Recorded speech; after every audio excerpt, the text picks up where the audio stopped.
organized here.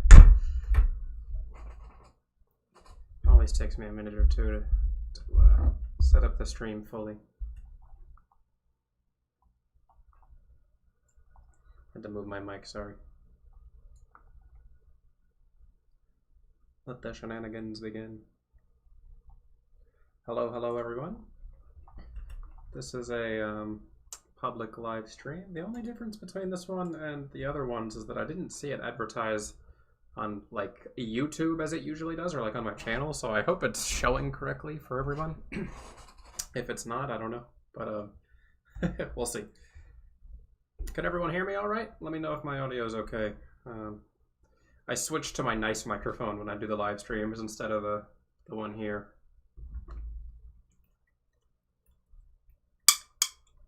I need something to open this bottle. Let's see if I can. There we go.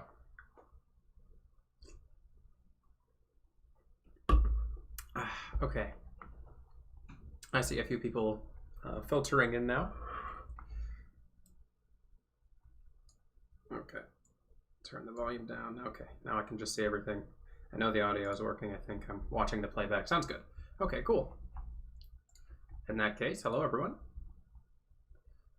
Hello Liminal, Ali, Alfs, Jenny Lux, Raphael Alvarellos. Either I think it's Michelle Way or yeah. Coralia, Sappho's, Petfish, Syed Mazar Hassan. Just trying to get the hellos out of the way. Banana Warrior Princess, love the name. Loving that. All right. Okay, so I already see some questions rolling in because I usually don't come to these things with topics prepared. I'm just going to go ahead and start answering, and we'll see where the conversation goes from there, essentially.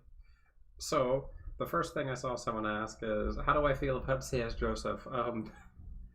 C.S. Joseph is something else. I think I've answered that quite a few times. It's one of those questions that, like, when people come to me in the live streams, they're like, all right, how do you feel about C.S. Joseph? And it's like, I've never personally interacted with C.S. Joseph, so I can only give opinions on him that are relative to what I've seen, like second or even third hand, I guess would be the right term, in relation to his content. So I'm not a huge fan of his content, but that's because he uses an entirely different model than I use. I use a more classical Jungian approach. I don't dive into socionics. I don't dive into like the 8 function models, and then he has 8 function models that are also like subconscious, unconscious, you know, that whole thing. So in terms of his methodology, I'm not a huge fan. With him as a person, I know his business practices are very just that. They're business focused. So he's mostly a businessman from what I've seen, and I haven't gotten the chance to personally interact with him. I can't say I'm a huge fan of his stuff, but I also can't say he's like a terrible person. Just someone I'm not a huge fan of in regards to his work. He said some very potentially harmful things that I've seen in some of his videos. Sappho says, I ended a phone conversation with another IT teacher for this. Oh, well, thank you. I appreciate that. Jenny says, thank you for introducing the SCP universe. Oh, I'm glad you like the SCP universe. My favorite SCP is, hold on, let me open up SCP. I know what it's called. I want to find the number. And it's not just because this is named what it is, but SCP-2786, the archetype. It is my favorite SCP. It's a very meta story. It's just like a story within a story type of thing. Would recommend. That's my favorite one. So, you said you should focus on your online classes, but I'm listening to you. Hey, you can listen and do online work. That's usually what I do when I'm doing schoolwork and stuff. Okay. What's the point of the Greek symbol? So, the Greek symbol that I use for my channel is psi, and psi is the symbol that is used to represent the study of psychology formally. So, for example, APA, the American Psychological Association, or is it psychiatric? I think it's psychological. Either way, they use the psi symbol as well. It's a very commonly used symbol in relation to the study of psychology, you know, formally. And because I am a student of psychology, I have a degree in psychology, and I'm aiming to become a researcher in psychology, I paid an artist to make me a custom rendition of it. So that's why I use the psi symbol. I like it. I think it's simplistic. It's not too crazy in terms of marketing or anything like that, but it's something I like. Sapos Petfish says, "What's on my shirt?" So my shirt here is, it's for one of my favorite bands called the Birthday Massacre. It's like a skull and he's holding another, or it's like a skeleton dude and he's holding a girl with like bunny ears. It's hard to see and I don't want to stand up, but the Birthday Massacre is one of my favorite bands. I've met them actually and I've seen them live quite a few times. Been a fan of them for like 15 years. Good band. Would recommend if you like alternative music. The fro is getting crazy. Yes, it is. And at this point, it's just kind of a meme because it's like, do I want to go get it cut or do I just kind of want to like let it? Do I just want to let it go and see where it goes, where destiny takes me in terms of the afro?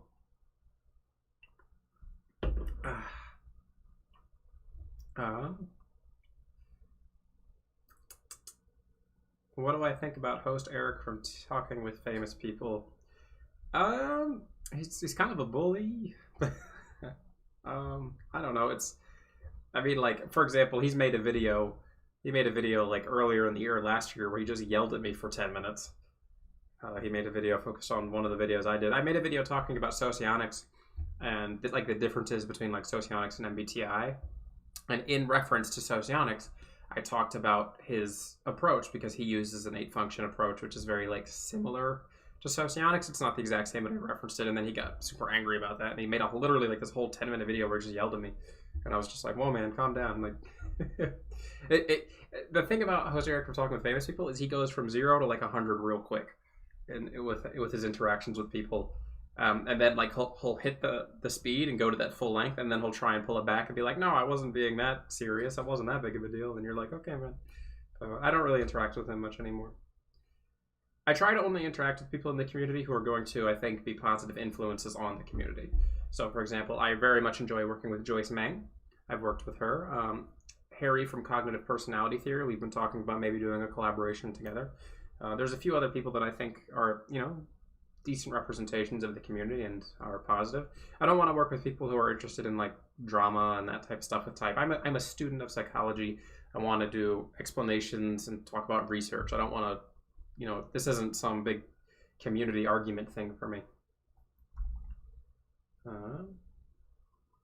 Now, in terms of host Eric's typing, I've seen him type people. I think it's not like terrible, but he also has a lot of personal interpretation bias I've seen. Like if he's typing someone that he's not a huge fan of, he'll associate negative functions that he doesn't have. And then when he's talking about someone like he likes, he'll refer to them in like TI terms because he has TI supposedly.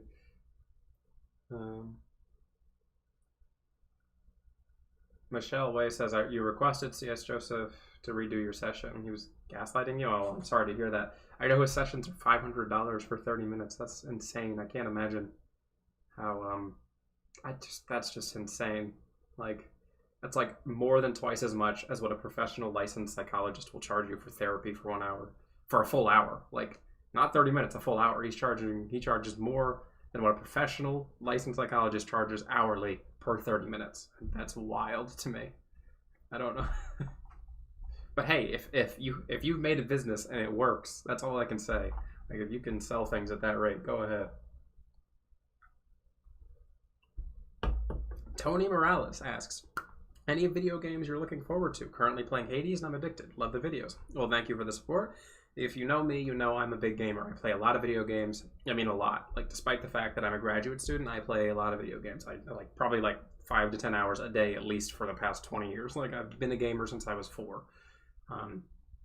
I love video games. I've thought about Hades. I know everyone says it's good. I'm not a huge fan of roguelikes. I like games with progression, specifically like role-playing games. I'm really excited about Cyberpunk. I'm sure a lot of you are excited about Cyberpunk if you're gamers as well, because Cyberpunk is the one that everyone's been waiting for. Assassin's Creed Valhalla is definitely something I'm looking forward to, which comes out on November like 10th or 11th. And then in like a week or two, Watch Dogs Legion comes out. So those are the 3 that I'm really looking forward to right now, and I think there's a few other ones later in the year, but I'm not sure. Recently I started playing Apex Legends again on PC. Now that I have a gaming PC, I don't do much with my consoles. Like my Xbox is mainly my Netflix machine, because my PC is way better, and I got a curved gaming monitor a few months ago.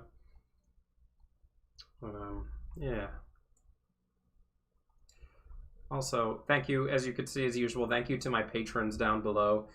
If I know there's only like 30 to 50 people here, but if you'd like to have a question answered with priority, feel free to do a super chat. Of course, I'll answer the super chat question, and I always appreciate them if you want to. But I understand if I'm not pressuring anyone into super chats. But if you'd like to support the channel and you want a question answered, feel free to do a super chat. What else? What you're requesting a few redos, one with Megan the ENFJ. I know Megan. I haven't met Megan, but we talked on Facebook and private messenger one time. Because there was a point back in like February or March where I was reaching out to all the YouTubers and asking if like we could just chat, because I just wanted to like touch base with some of the people in the community. I had a private conversation with Dave from Objective Personality. I talked with Lijo, and I think I've talked to Lijo in chat a few times in text chat as well. I talked with like Benyamin Sadiq, and a few of you may know I guest starred in his channel. And I just wanted to like reach out and interact with the people in the community and see what they thought about how everything was going, because last year I was kind of in my own cave, my own like dark little hole of typology. I would just make videos by myself and not interact with people. And I also talked to Harry from Cognitive Personality Theory. But it was important for me to kind of see if I could make that connection, just to maybe improve the community. I think it's important because the typology community is one it's seen a lot of rough times the past few years, really. Specifically like the past 2 or 3 years, it's kind of gone downhill in my opinion. And I would love to see it improve. How does repressed FE look like for INTPs? A lot of the times it's usually either like a social awkwardness, especially in like younger INTPs. So it's interesting because like ISTPs usually have like this rebel attitude towards them, because like the low NI and the low FE leads to this like rebellious kind of attitude where they go against this, like the social norms actively, where the INTP usually isn't like trying to be super rebellious. They usually have more of kind of like this like social awkwardness about them until they develop later in their life. But the interesting thing about INTPs, in my opinion, is that once they do develop, and if they're a healthy, fully developed INTP, you can really see that FE value start to come out, and they really try to take their time and approach people. But a lot of the times, having that low slot FE will lead them to like overly criticize people via TI, where they will disregard the FE value of the moment in favor of their TI analysis of it. So for example, if they see someone is logically incorrect, they'll just start to nail down on that one thing instead of recognizing what the FE like harmonic or community based value is. Why is gamer a category? Do you think categories for humans rise from shared pathology? Well, I don't know if I would call... Well, yeah, of course. Gamer, I would say, is a culture category, or specifically like a subculture category. Well, I guess gamer would be the overarching category, and like the types of games you play would be subcultures. Back in the day, back in my day, like in the late 90s, early 2000s, gamer was a pretty blanket term for anyone who played games, just because there wasn't that many different types of games yet. So in and of itself, it was kind of a subculture to be a gamer, but now gamer's a primary culture, I would say, and that the types of gaming are subcultures. No, I don't think it's a term for like shared pathology, or I don't think it's a form of shared pathology. I would say it's more so just that it's just a culture and a subculture that's developed as humans have developed new things within life. It's like people who call themselves, like a horse rider because they ride horses, or someone who calls themselves a fencer because they like to fence. It's just something that they do that they associate with their personality that is integral to them as an individual. Usually. And if they consider themselves to be part of that, they usually associate themselves with the culture in general in some sense. John Beeb's work. Okay. Now, Beeb is interesting because it depends on what you mean. John Beeb, hold on. One sec. He does the 8 function model, right? One of them, right? Oh, yeah, I know exactly John Beeb. I get my names mixed up. I'm terrible with names. But I know who you're talking about. I'm not a huge fan of Beeb's work, specifically because he... So, for example, he refers to the inferior function, the 4th function, as the anima and animus. I don't think that's the case at all. I do not think that the repressed function is the anima and animus in terms of Jungian collective unconscious archetypes. I would say that the animus is closer to the tertiary function, while the shadow is more likely to be representative of the fourth function. That's just my opinion, though.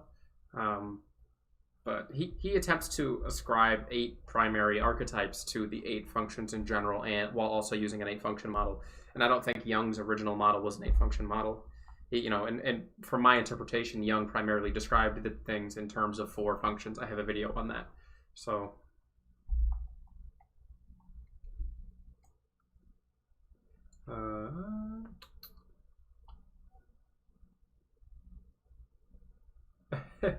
your son was 4 when he started playing Roblox. You made a character to watch him, and now you play like crazy. Yeah, I feel like the interesting thing about gaming is like people who don't think that they would be gamers usually love video games if they just give it a chance. Like it's one of those like universal hobbies that most people can find something to enjoy about, just because there's so many different ways to approach it. If you don't like RPGs, maybe you'll like racing games. You don't like racing games, maybe you'll like simulation games.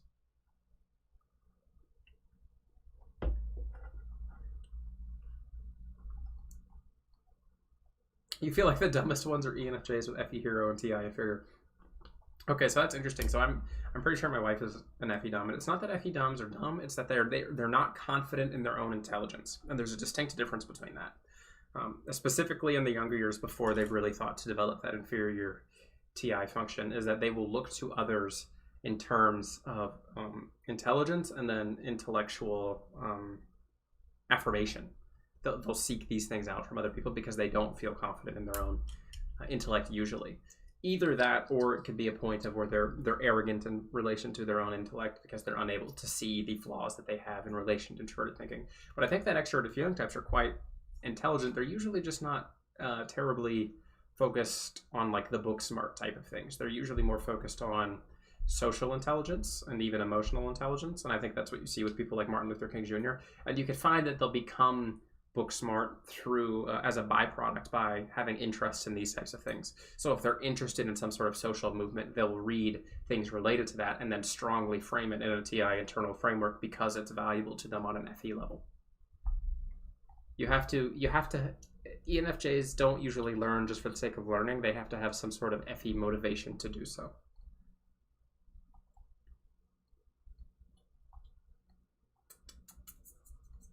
Okay. What does the SI look like in an INTJ? Well, using a 4-function model, which I do, I don't propose that INTJs have SI. And actually, specifically, if you wanted to be more particular, I would say that INTJs don't have any SI. I don't think that INTJs have any or SI. So the function that's opposite of your first and fourth is the function that theoretically you wouldn't have any because it's entirely outside of your conscious or unconscious realm. And if you want to see more about that, look on the video I have that talks about the 4-function model. I think it's called Why I Use a 4-Function Model, where I talk in depth about why, for example, an INTJ doesn't have SI. Rocking the fro, looking good. Thank you. Have I talked to Type Match, the dating one? She is the ETP. She was, right? That's the one who thought she was an ENTP or an ESTP. I've seen videos of her. I haven't talked with her, no. I'm open to like most of the community. If people reach out to me and they want to talk, and you know they're a YouTuber, I mean, of course, and they want to like do some sort of collaboration or something, reach out. I have a lot of free time. Well, I don't want to say I have a lot of free time. I have a lot of time in the evenings where I'm free to do things like that. Because if I had a lot of normal free time during the day, I'd be making more videos. And I do apologize that I didn't get a video out this week, everyone. I had that dental work. I have school on Monday and Tuesday, my graduate classes, and then Wednesday is the only day I can record because the rest of the week there's someone in the house all day. And I can't record with people in the house. It just ruins my mind. But I had dental work done this Wednesday, so I couldn't get my recording done.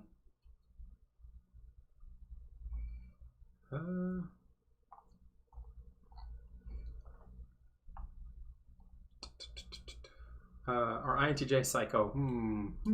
Are INTJ psycho? Does INTJ do a psycho? No, I don't think so. Can an INTJ be psycho? Sure, why not? Back in 2016, which candidate would you have voted for in the U.S.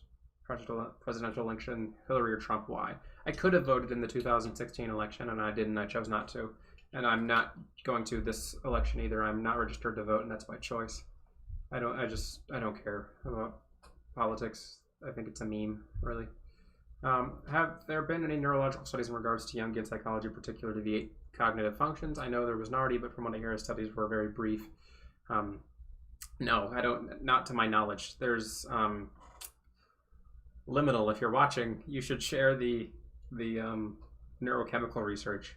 I know if you're lurking here, I know the research. I can't remember the name of the person who published it because I'm terrible. That's probably pinned in the Discord server. Let me see. I'm so bad at remembering things. I don't see it pinned, but that's because I'm terrible. There is a form of research. Oh, Liminal. There he is. Dr. Helen Fisher's temperament inventory is kind of like a good start in terms of attempting to.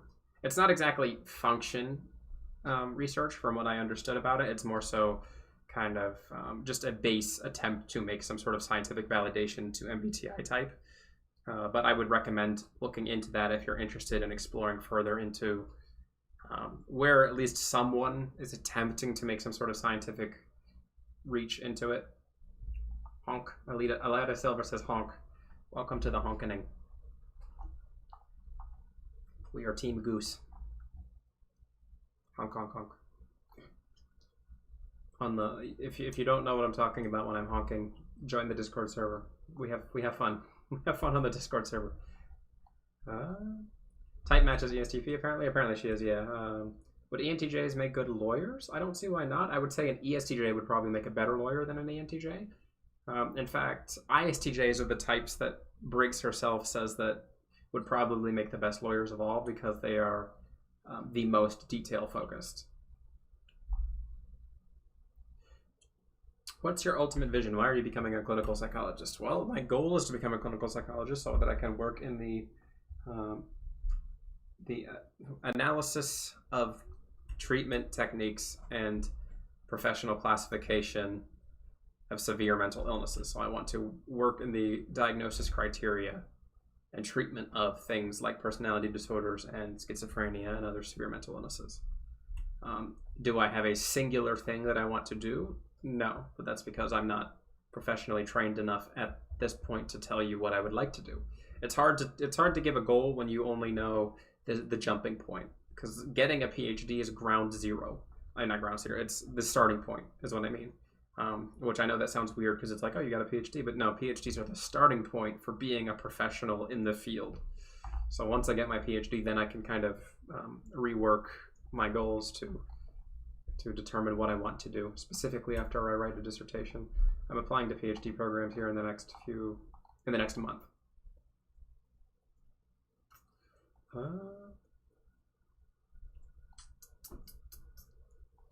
You're an INTP and you have an INTP brother. How can be more like him when it comes to living? That's hard. I know that like the INTP and INTJs, they can get into arguments and like sometimes they'll get frustrated with each other because they have completely different cognitive functions. Like everyone assumes that like the INTPs and INTJs are going to get along great, but when you think about it, it's like, no, they have NETI and INTJs have NITE, and there's a good chance that they're going to clash because of that. Specifically also because INTPs are also a rational dominant type, while INTJs are irrational dominant types. There's a large difference between these two types. They might have the same kind of focuses and interests in life that are usually intellectual and relatively abstract, but the way in which they approach them and how they value them are entirely separate. So when it comes to like, how can you be more like him? Don't try to be like him. Try to do things your way. That'd be my suggestion. He may be a little bit better at like externally organizing and take care of his life. He might even be a little bit more time conscious, but you know, you probably have your own strengths in relation to being an INTP. And I would say that you shouldn't focus on your weaknesses as an INTP. You should focus on your strengths and just be consciously aware of how those weaknesses are holding you down. And maybe like, you know, do some things to ameliorate that. You pinned it in hashtag typing in the Discord. Oh, okay, that's why. I was looking in the MBTI section, not the typing one. Let me see. Where am Co-workers in school for psychology says he doesn't believe people in prisons are bad. To a degree, I agree, but some people are in fact very evil. I mean, I would agree with that. Well, the thing about prisons in general is it's such like a catch-all system because ideally, if you wanted to run a perfect society and you had people who did wrong things, your number one goal would be to rehabilitate them. But it's hard to balance rehabilitation with punishment because if you do a crime, you should be punished and then be rehabilitated, so then you can be presented into society. So what I think would be more interesting to see, like if, and this is, I am in no way trained in anything formal related to this, but for example, imagine if we had a prison system and someone was sentenced to 5 years in prison because they like got in a fight and did some like property damage or something. Imagine that instead of serving 5 years in prison, they did 2.5 years of prison time, and then they did 2.5 years of some sort of like social rehabilitation that was actually proven to be somewhat effective. But that's just a suggestion. I think there should be more of a focus on rehabilitation instead of punishment, but there are truly evil people that just need to be kind of locked away. And it's hard to kind of compromise those two things. Honk 19, Coralia said. Stacy Y, or we, I'm sorry if I'm pronouncing that wrong. I was INFJ when I took MBTI test at college, and then I was ESTP mid-20s, so you had a complete flip. I took the test at some seminar, and I got a result that I might be ISFJ or INFJ or INTJ last year. Now I think I'm INTJ. Oh, yeah. Well, that's not a question, but yeah, there's a lot of different types you could be.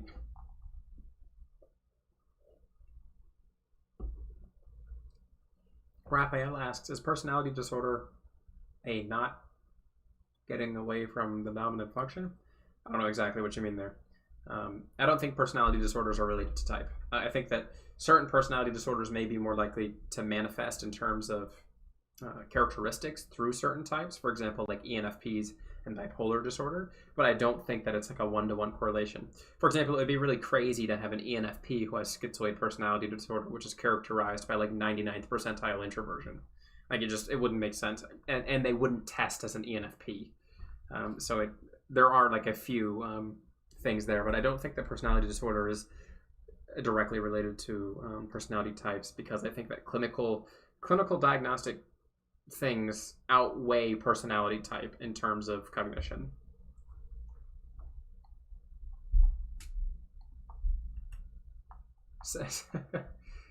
Alida. How can you be sure what personality you are? You can buy a typing session. Hey. Self-plug. Buy a typing session. No.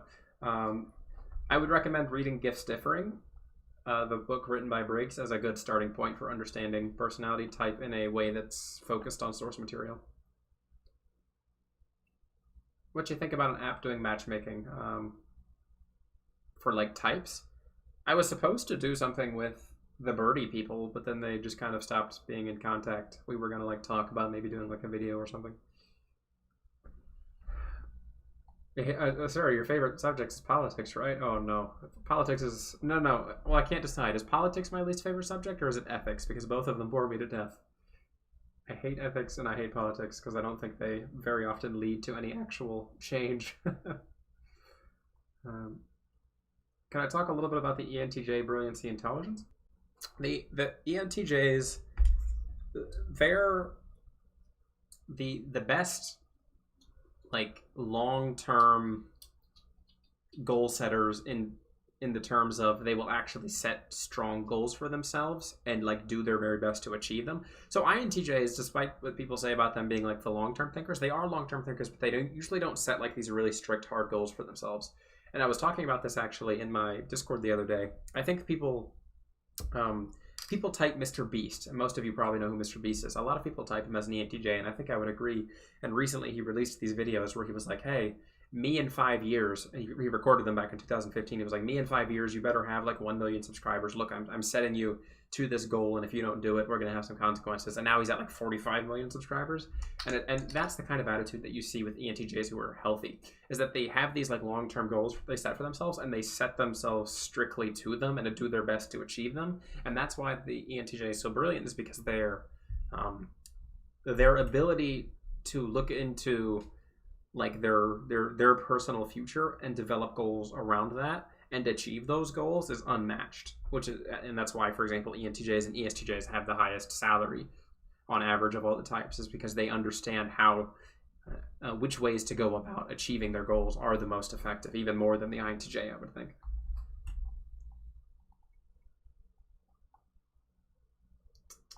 Scrolling up a little bit, but quite a few people. I just want to say hi and thank you again to all, like 40 some of you that are here right now. It's nice to see lots of people tuning in to say hi.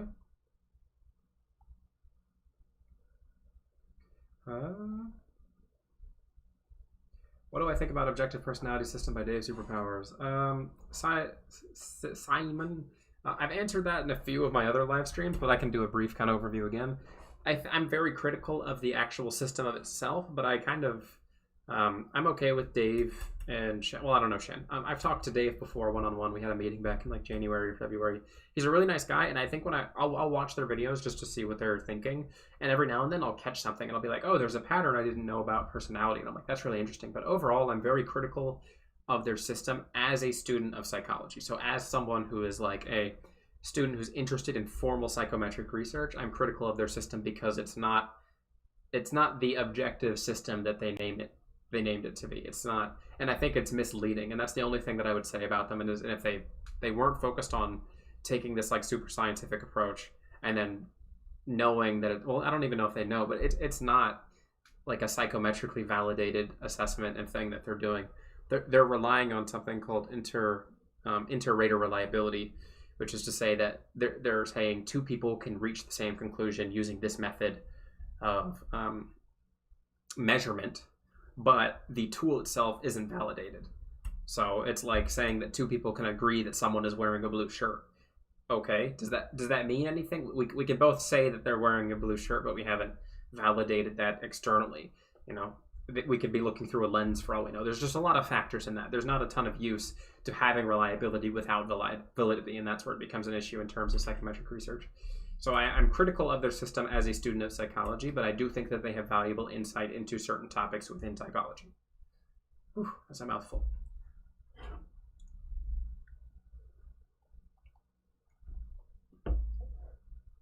Anna Paulina Garcia Trevino says asks advice on feeling crippling self-conscious. Well, I don't know. If it's crippling, then it's probably at a level of like psychiatric or psychological stress and disorder. I would recommend maybe reaching out to someone who's a professional, because for one, I'm not going to be able to give you any form of professional advice in relation to like depression or consciousness or that type of thing. But if you're experiencing something that you think is on like a psychiatric level, it might be better to seek help from someone who can really help you. Now, if that was something that you think was framed through typology, I might be able to help you. Check out Dr. Todd Grande if you haven't yet. I watch his channel. I like his stuff, actually. He's just kind of like, I think he's an INTP because he did an MBTI video once. It's quite interesting. I like his stuff. I don't watch him like a ton, but I like his channel, and I think he's very smart, and he takes a very scientific approach to the topic of psychology. So I would actually recommend him if you're interested in more formal kind of psychology stuff. What do I think about Four Sides of the Mind? I think it's kind of, I think it's not good, if I'm being honest. I don't think Four Sides of the Mind is good. What is my favorite topic? Psychology. Liminal. Hates ethics, triggers every feeler. Hold on, hey. I don't hate the idea of ethics. I hate the professional study of ethics, because ethics is a subfield of philosophy, and I just don't like that. It's so boring to me. It's logic. Ethics is a subdivision of logics, and that's like some TI stuff.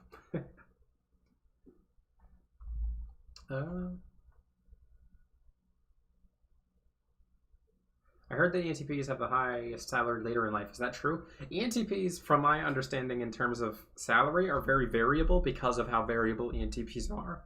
So occasionally you'll have an ENTP who, they create something wonderful and marketable, but even then they usually don't stick around to run that ship long term. So they'll create this wonderful thing, they'll get in the driver's seat, drive it to success, and then instead of keep going, they'll get out and be like, all right, time to go on to the next thing, because I'm interested in doing something else. And the issue with that is it's because they're NE DOMs instead of TE DOMs, where the TE DOM is saying, all right, look, I've built this thing and I'm going to drive it and I'm going to keep it going and running smoothly. The NE DOM says, no, I just want to do multiple things, because if you try and box me into one thing for my whole life, it's going to be really boring. So their salaries tend to be very varied, and it's harder to measure those statistics.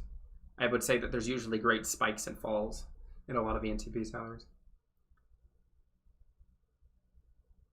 How would the work ethic of ENTJs and ESTJs in relation to this long-term single-minded work ethic exhibit itself in an unhealthy manner, or what is most likely to cause issues along their goals? So the unhealthiness of ENTJs and ESTJs in terms of goal setting is that they usually are not willing, but they kind of unconsciously forget others in their pursuit of doing this, which means that they can get very kind of cutthroaty in the business world and other fields as well, where they're trying to climb hierarchy, because that's what TE wants to do. It wants to be the best. It wants to climb. It wants to be the CEO. And in doing that, you're going to have to, break some eggs, unfortunately. And that's just how the world really works. Not everyone can be the CEO. So if you want to be the best, you want to be the CEO, you have to make it so someone else can't be the CEO. And I think that sometimes they get over competitive in relation to this, to a point where maybe even they're forgetting that, like, friendships that they might have that are related to their business or things along those lines. What's your point on the shadow type? I'm an INTP probably, and I always envy the ENTJs. Well, it depends on what you mean by shadow type, because, for example, I refer to shadow types as the letters flipped. So INTJ and ESFP, ESTP, INFJ. Just for example. So I don't know if we're all using the same definitions here in relation to shadow type. Sorry, my headphones are itching me. Scratching me? Itching me. Itch and scratch. I always get them mixed up.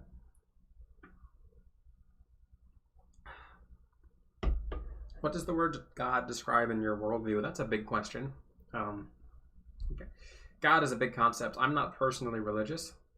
I would describe myself as, I wouldn't even say like atheist. I wouldn't say atheist. I would describe it more agnostic, but also just someone who doesn't think about religion. Like non-religion focused. Like, I just try to live my life. I'm not really too concerned with all that type of stuff. So God really doesn't have much value as a word to me, because I'm not religious. But I do enjoy the philosophy of religions like Taoism, where they have the idea of the universe itself being God, and it's representative of life force and things of that nature. And I would say that would probably be the closest thing. I would say that just existence itself could be seen as some sort of godly interpretation. Leander Mates says, hello there, I won't stay long, but I want to thank you for your great videos. You really seem to reflect on things you tell us. Greetings from Germany. Hey, well, thanks for stopping by, and thanks for the support. I really appreciate it. And it's nice to have some fans over in Germany. Fans, people who watch, whatever you want to call it. Everyone types themselves backwards, but our system is objective because two people agree. Give us money. Hey, Liminal, are you calling out objective personality? Shh. That's not very nice. I'm sorry I'm behind on the chat right now, because I'm trying to answer everyone's question, but I feel like that's a fleeting goal because there's so many people. If you want your question answered above everyone else, do a super chat, and I'll make sure to get to it. But of course, I hate doing the whole business thing, because it's in the ideal world, the perfect world, I would just run a YouTube channel and release 2 videos a week while I'm in school, and it would be fine, and I wouldn't have to worry about money or food and all that. And I would just be able to kind of share what I'm learning. But, I'm a graduate student. I have bills to pay. My job is YouTube, and I have a Patreon. My YouTube, Patreon, and typing sessions are how I survive. So I have to occasionally be like, hey, if you'd like to support me, please do so. As much as I really don't want to do that, because it's, I work from home, and this is what I do. I hate it's one of the reasons why I've never raised my typing sessions, because a lot of people have come to me and they've been like, hey, you're only charging $80 for a typing session. That's not too much. And I'm like, yeah, I know it's not too much, but I also don't, I think that's what it's worth. I feel like $80 for a 1-hour typing session is the right perfect price for what I want for what I want it to be. And I don't think I'm gonna, if I did raise it, the max I would go was 100. I feel like anything more than that is cheating people. And that is something I'll be honest about. I think it's but I guess it's what you value your time at. Because, for example, like the average professional licensed psychologist charges like $200 to $300 an hour for an hour of their time as someone who's licensed and been through like 8 years of school, or 6 to 8 years of school. As someone who's been through 4 years of school and I have a certification in the course, I feel like 80 is a fair price for what I'm giving in terms of knowledge. Oh wait, now I'm lost.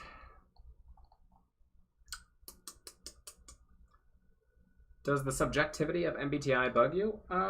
It depends on what you mean by subjectivity, because I mean, it's not the subjectivity of MBTI that bothers me. It's the fact that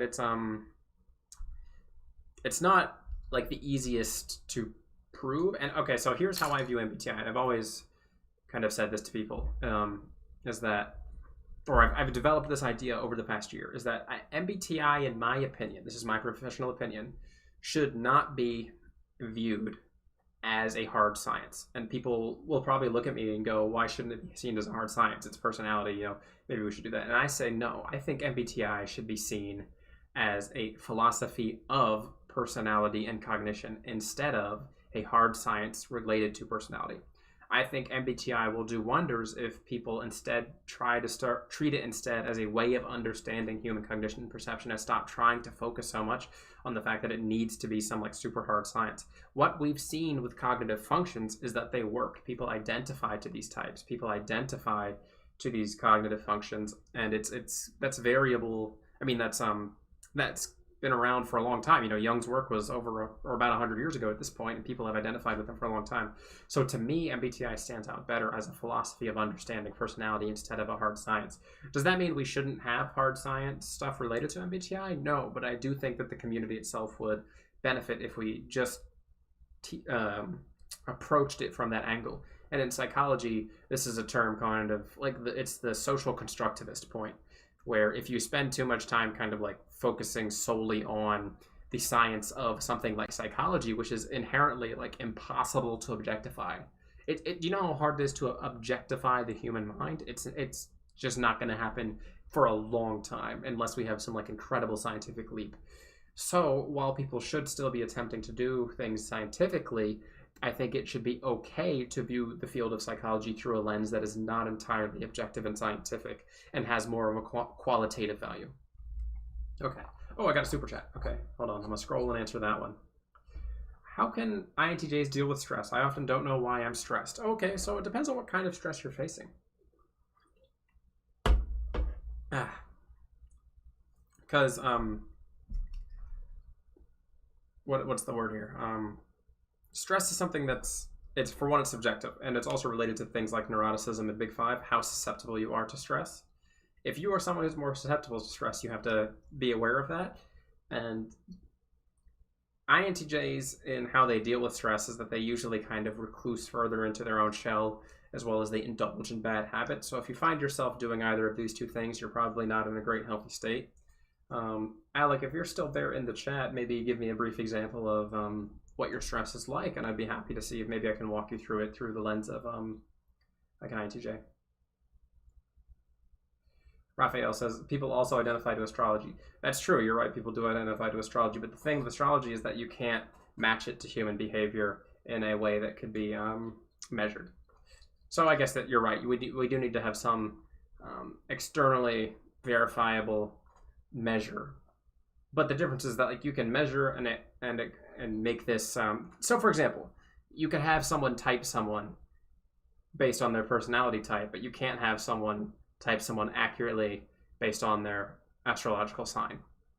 You know, if you gave me 100 people and had them typed, and I typed them, and then we compared that to like, you know, 2 other people or whatever, there's a good chance that at least with like half of them, we'd land on a similar type. We'd be very close in what we're seeing within these individuals. But then if you took like 100 people and had a few people try to guess their astrological sign, you would probably have much less inter accuracy there.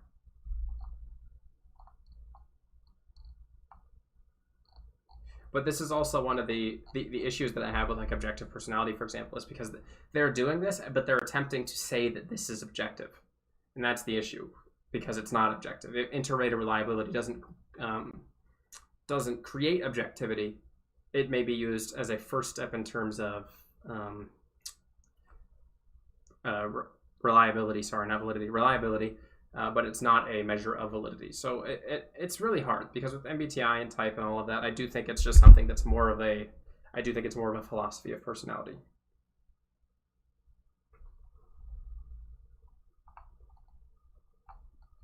Whereas I'm looking for the post from Alec, if maybe he posted anything else. So I want to go back to INTJ stress because he did the super chat, but if you want to, and you might have seen, like, I have those videos on like the tips for INTJs and like how to develop TE. If you're an INTJ, one thing that you can do that's really healthy is working on that auxiliary function, because people assume that you're an INTJ, or if you're an introverted type, that your auxiliary function is something that's immediately healthy, and that is just not true. Like, you have to develop your secondary function because your secondary function is the healthiest balance to your type. The repressed function is repressed, and if you try to engage in it as a way to become healthy, you're going to fall into some sort of like neurotic state. If you engage in your secondary function as an introverted type, there's a much higher chance that you're going to have a healthier outcome because of the fact that it is more balanced to your psyche.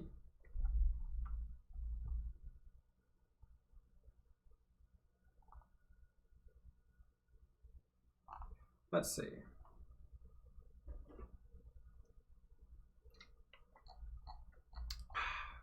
Where are we now?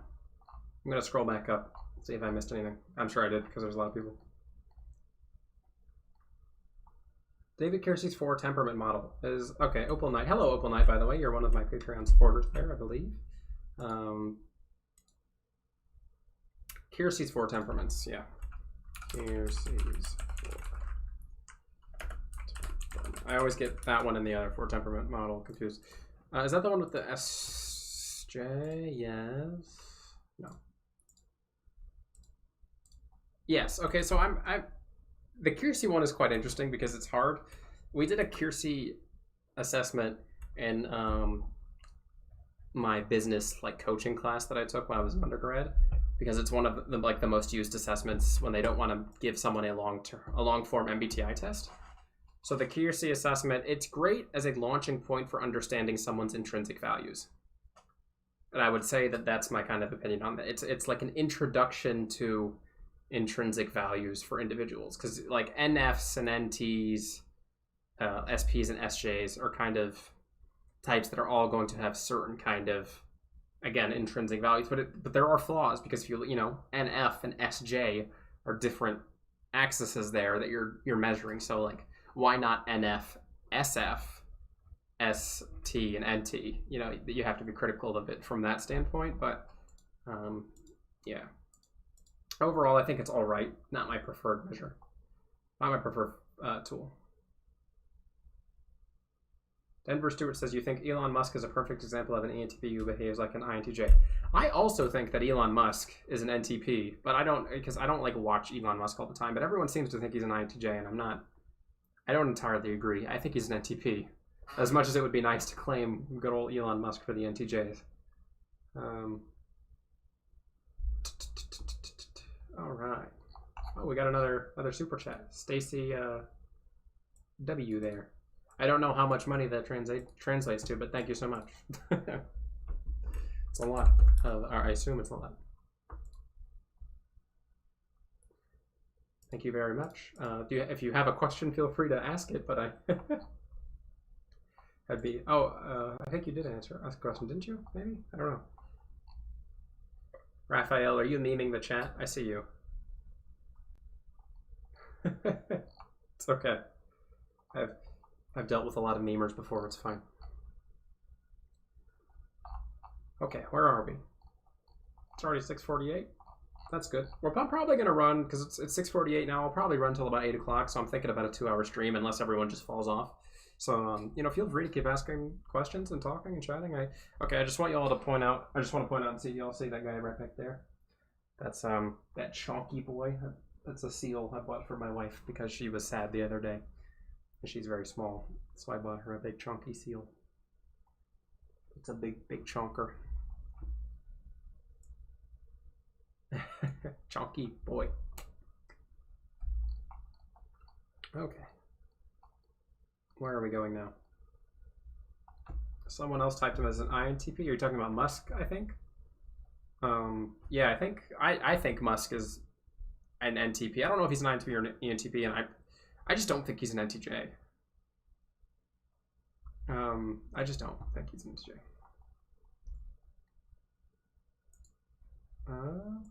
Big Chungus.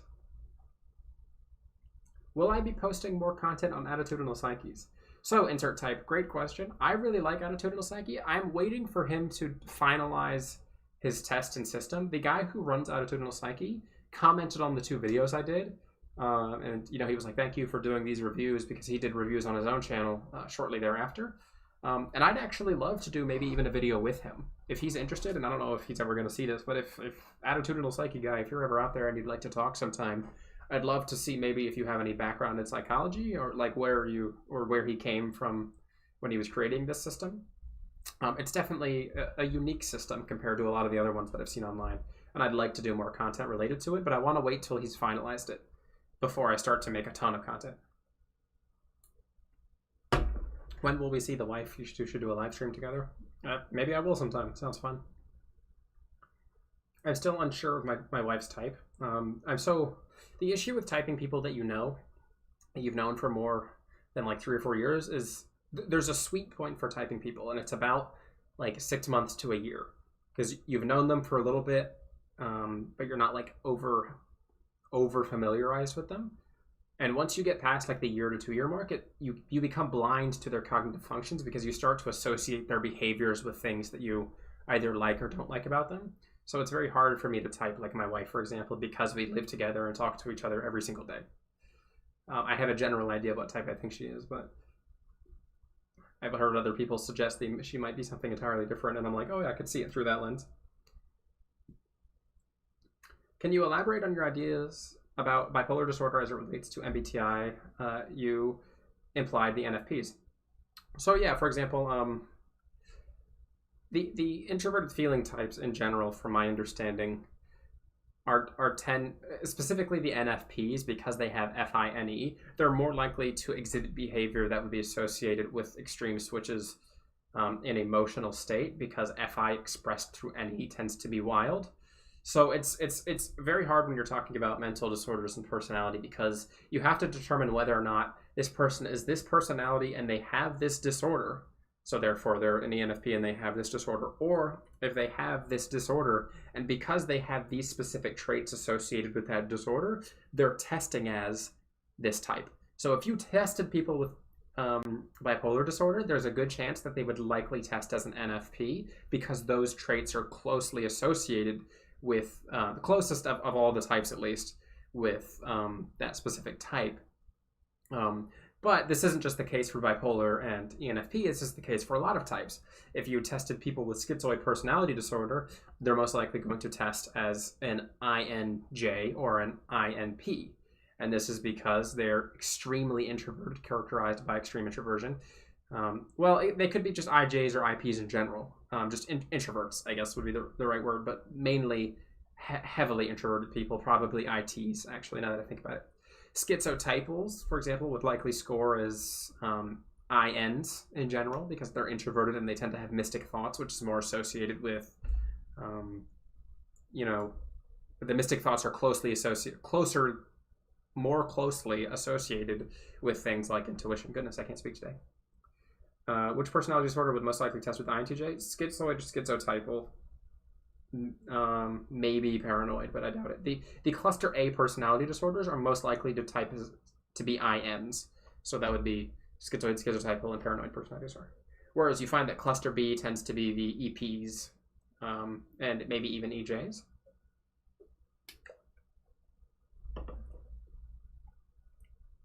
Stacy Y says she's good night and good morning, I think.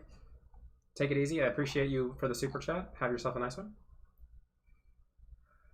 Can you give us tools as to how an INTJ can develop their TE? Well, I talk about that. I have a whole video on that, Efrat Cohen, if you're interested. I don't want to spend too much time going over that if I have a full video prepped, but maybe go check that one out if you get a chance. With TE and INTJs, the real point is to maybe just work on realizing that you're probably, especially if you're a younger INTJ, you're probably not as competent as you think you are. Because TE DOMs and TE OXs have this issue where they misread their own competence, because they usually think of themselves as very skilled in whatever it is that they're doing. So they'll kind of like look up and think that they see the peak of skill and be like, oh, I'm not very far away from that. I could do that if I tried. And then they realize that once they climb up to the peak, that there's only another peak ahead of that, and then one ahead of that, and another ahead of that. So it's very important for the TE top twos to realize that their own competence may not be at the level that they think it is. And that's something that I realized when I went into college, because I thought before I started college, I was like, college is kind of dumb and I don't need college, and education isn't that important because there's not much I'm going to be able to learn. And then 3 semesters into college, I was like, man, I'm so wrong. Like, there was so much for me to learn that I thought I knew. And then I met people who were truly competent. When I met my first PhD mentor, who ran my lab, my lab mentor, it was just this huge gap in competency in intelligence related to the stuff that I was interested in. Like, he could walk into our EEG lab and tell me what a person was kind of thinking or experienced by looking at their live EEG reading. He said, oh, look, they're daydreaming right now. And he'd point to a thing on the EEG scan, and I'd be like, whoa, how do you know that? And he's like, it's because I've spent 20 years studying EEG technology. Like, I can tell you what they're doing right now because I understand their brainwaves in real time. And to me, like, understanding that gap in competency is something that's so important for the TE types. Realizing that you're not nearly as skilled as you probably think you are.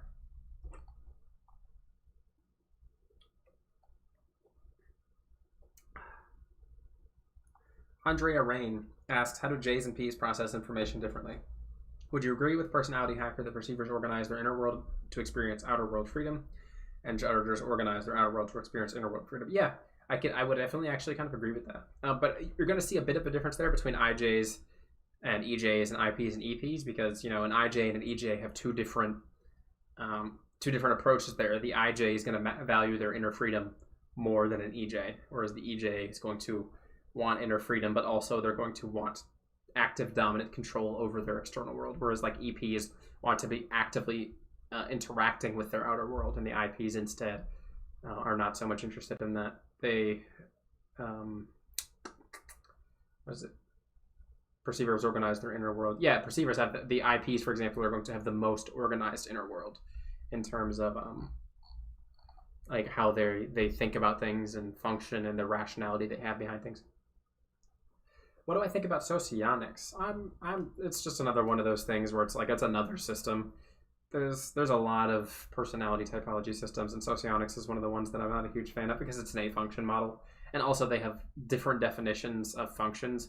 And a lot of people might say, oh, they're close enough and the types correlate. But once you really look at the cognitive functions, they really do tend to differ a little bit. And that's why you have someone who can be like an INTJ in one system and not be that system's version of an INTJ, because they have different definitions for the functions, and it gets confusing.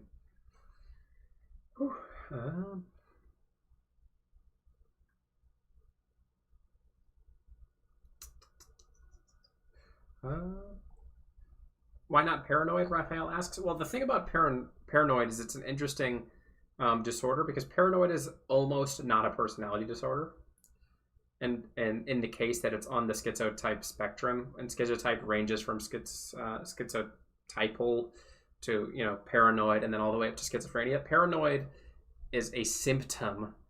It's a personality disorder that is also kind of a symptom of schizophrenia, for example. So it's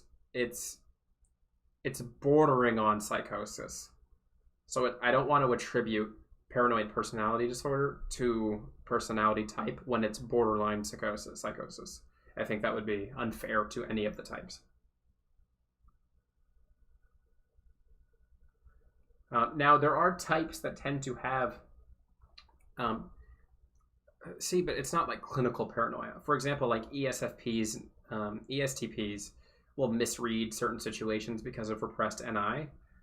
And they might have kind of like fatalistic viewpoints towards things if they have that misread, which is why they tend to get worried or concerned about how something might turn out if they don't have that developed NI. But that's not clinical paranoia. That's like healthy, normal worry about a situation that they don't fully understand.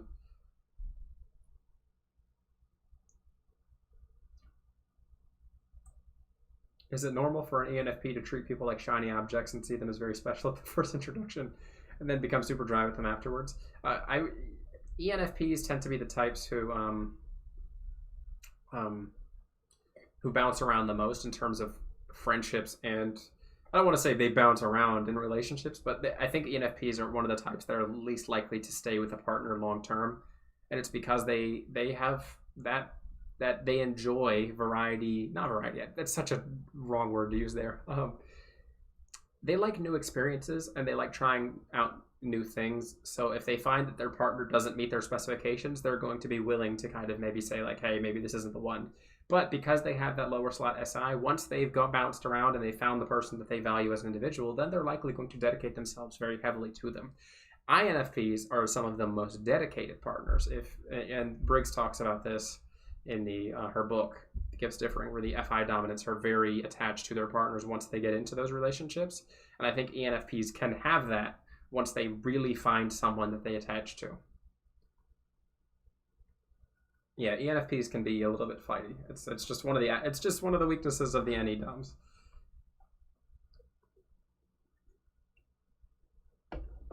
How to develop FE as an INFJ. I want to do a video on that actually, eventually. Talent Meshakrani. I'm sorry if I butchered that name. I'd like to do a video on FE. Wait, I have what am I talking about? I have one video. I think it's an older one, but I think I have a video called like Healthy FE. Yeah, Healthy versus Unhealthy Extroverted Feeling in INFJs and ENFJs. Talent, I recommend checking that one out if you're interested. Healthy FE it's difficult because there's two branches of unhealthy extroverted feeling. There's the extroverted feeling that is the one that we're most familiar with, which is kind of like being a doormat, which is like, oh, you're just going to let people step all over you and you're not going to stand up for yourself because you value the social harmony too much to disrupt it, which isn't healthy. As much as people might want to think, oh, it's nice to withhold the social harmony even though it's detrimental to my individual health, it's not good to do that. But there's also the form of extroverted feeling that is the one that people tend to not think about, which is like a dominant extroverted feeling. It's very like overly masculine enforcement of extroverted feeling harmony. And it's important not to get too far into that one either. And you know, we can use examples. I don't know, actually I don't have an example for that one right off the top of my head. But that's the kind of thing where once they engage in those types of that type of functioning, they attempt to control how everyone else is interacting to ensure harmony through their own perspective, and that's kind of dangerous, I think.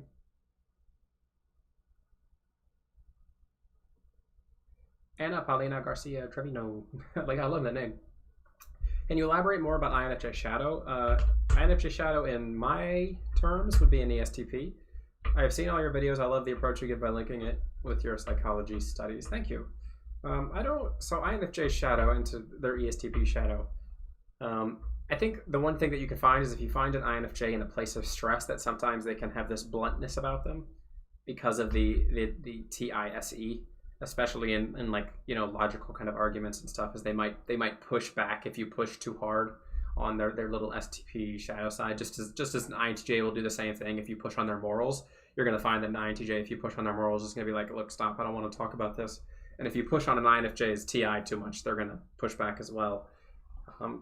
But they can be kind of aggressive in those times, but it is a rare sight. I've seen most INFJs tend to have quite a decent level of control over their own functioning and consciousness and that sort of thing. I think the IJs in general tend to be very wary of letting out their shadow. Of all the types, they're the types who are going to be the ones who recognize that and are almost kind of like afraid of it. They're just like, I don't want to express my shadow side because I know it's there and I don't like it. So they consciously do their best to make sure it's not there.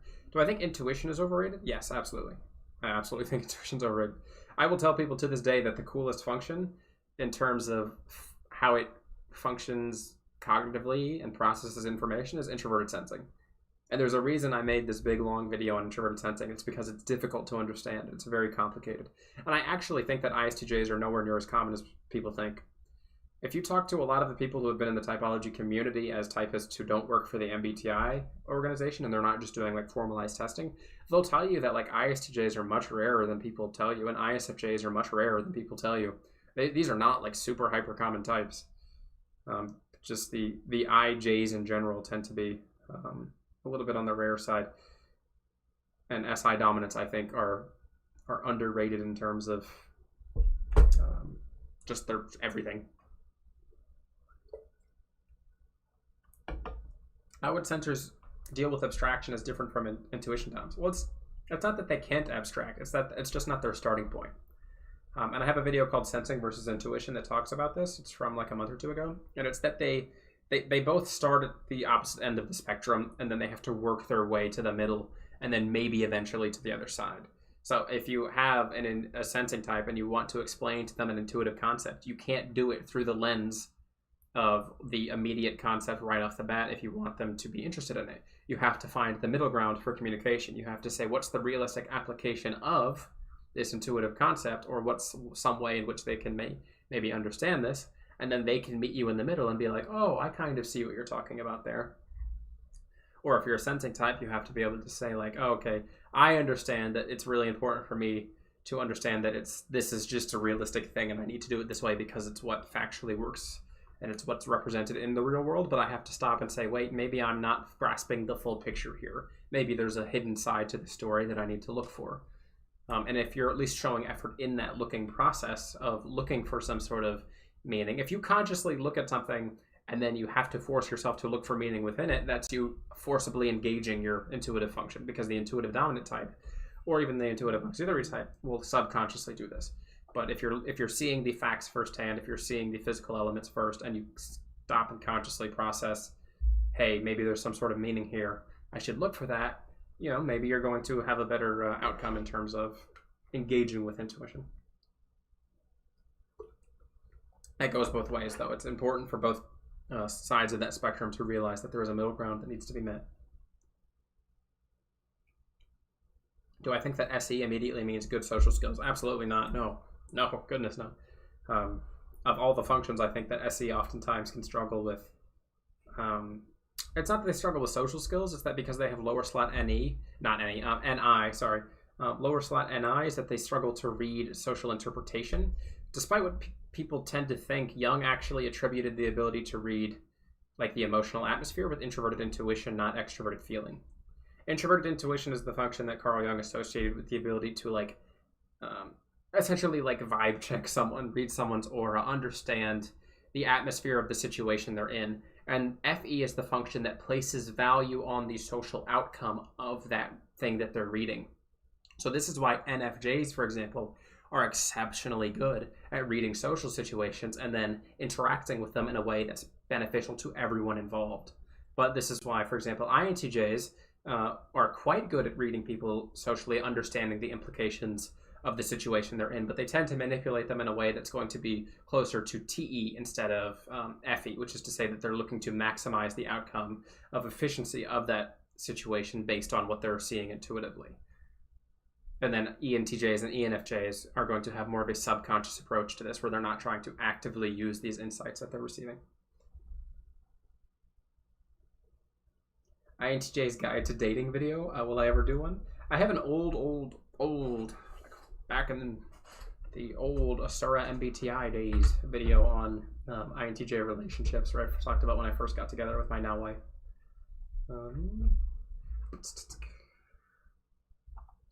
All right.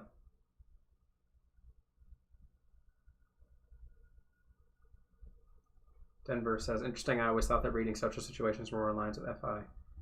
No, actually, it's from what Jung said in his work, is that it was the introverted intuition function, which is why the SE dominants tend to struggle with that until they develop healthily later in life. They develop that function.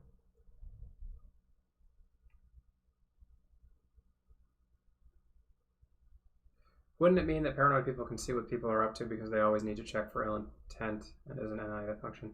So the differences between intuition and paranoia is clinical in nature, and that is to say that it's people who are paranoid have beliefs that are outside of what would be considered reasonable. They're searching for intent or malintent in situations where you wouldn't typically find that there would be any.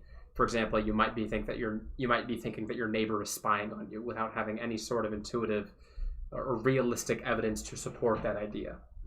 And that's the main difference there, is that it extends beyond the realm of regular cognitive functioning into a level of clinical issue.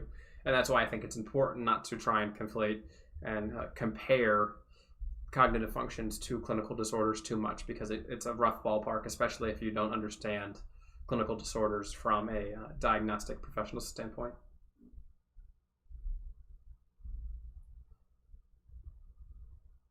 Well, Denver Stewart, you got a point there. FI types can do the vibe check was just a loose term that I used with NI, but I would say that the FI types can also do that as well. But everyone does a vibe check. It is, what are you vibe checking about the person that you're interacting with? An FI person who's going to be vibe checking someone is usually going to be checking it in relation to their FI.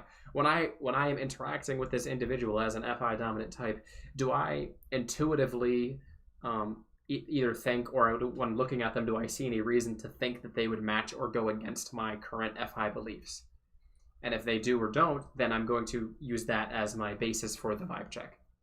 The thing about intuition is that as a perceiving function, it doesn't make rational decisions in regards to its perceptions. So it's just kind of receiving impressions of what they might be, impressions of what this person might be like without any formal judgment. And that's why it's associated more with, as Carl Jung said, like empathy, for example, the introverted intuition function. I think introverted intuition is massively misunderstood in the typology community. Too many people associate it with forward thinking and like future focus, and that really isn't what it is. It's very impressionistic. There's an interview with Carl Jung where he works with a woman that he at first he thought she was a schizophrenic because she had introverted intuition, the way she described things, and she was able to understand the emotions of other people without either fully talking to them and those types of things. She essentially was reading the aura of people that she interacted with. And what's the word that she said, or Carl Jung, he said that, I don't remember, but it was essentially she was able to read people's kind of intentions through their bodily movements and subtle cues. And introverted intuition, dominant and auxiliary types tend to be the ones who are most focused on this.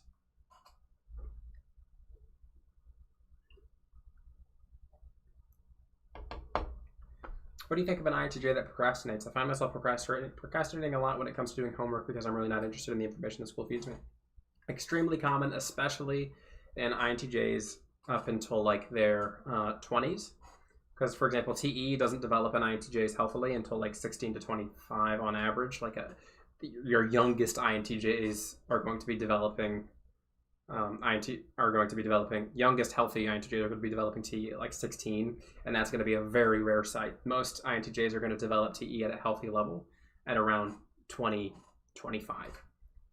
So if they're procrastinating before that, it's because they're in introverted intuition and they're not healthily employing extroverted thinking, or they haven't developed goals related to extroverted thinking, and therefore their psyche hasn't been balanced yet.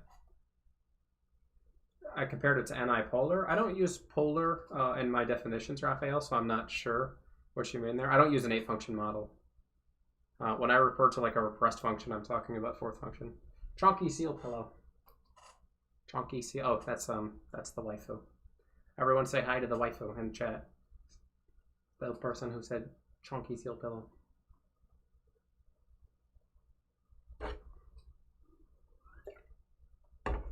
Yeah, it's normal for INTJs to procrastinate, though. Is the dominant function obvious to us or so natural that we rarely notice? It's usually pretty natural. I think introverted types, because they're introverted by nature, tend to be more introspective, and therefore they're going to be aware of their own functioning, if that makes more sense. The introverted types, because they look inwards more often, are usually more aware of their own mental processes, and therefore they may be thinking about these things more consciously than, say, your average extroverted type.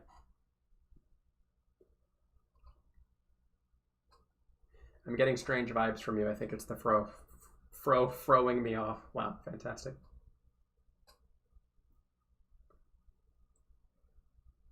Oh, I said ESFP, ESFTP might have delusion because NI ignoring. ESFP and ESTP though have fourth slot introverted intuition. I don't. Maybe I said ignoring in reference to the fourth function being something that is ignored. I don't use a four, so it was just a miscommunication. Sorry, it happens. Where are we? Okay. INFPs are known for spending a lot of time in their fantasy world. I'm an INFP. I think a lot more in theories, ideas, and psychology. Is it normal for INFPs too? Actually, yes, Anton Munter. In fact, one of the most common jobs for INFPs is psychologist. Briggs talks about that in Gifts Differing. It's a very common occupation for them to be interested in theoretical things, especially related to people, for example, ideas. And psychology is a very theoretical science.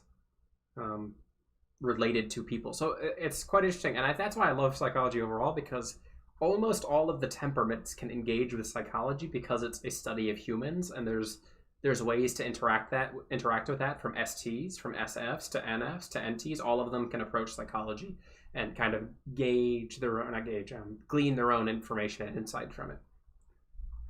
No worries, right?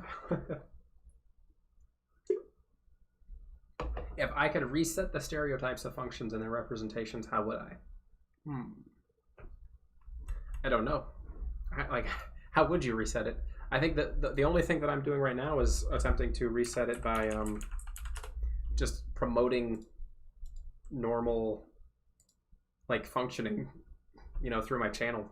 That's all I can do. The stereotypes are bad, and I think it's rough, but that's why I made videos like the sensing versus intuition video, where I wanted to talk about, hey, maybe intuition isn't this crazy mystical thing that you all think it is, and hey, maybe sensing has more value than people think it does. Okay, so hold on. What are your thoughts on SJs? A connection to nepotism? I had a job that felt primarily SJ, and so many people have their dads and siblings working in the company. So that is interesting. I do think that SJs. I do think that there's probably a good chance that SJs can be involved in the idea of nepotism, passing on the family business to someone that they know or find valuable. And maybe that's just like a TE SI thing, or maybe just like an SI thing in general. And it is an issue, especially in the corporate and business world. And I don't know exactly what to say or do about that. But I do think that it's certainly a possibility that SJs might be more susceptible to this, especially with family, because SI tends to value that.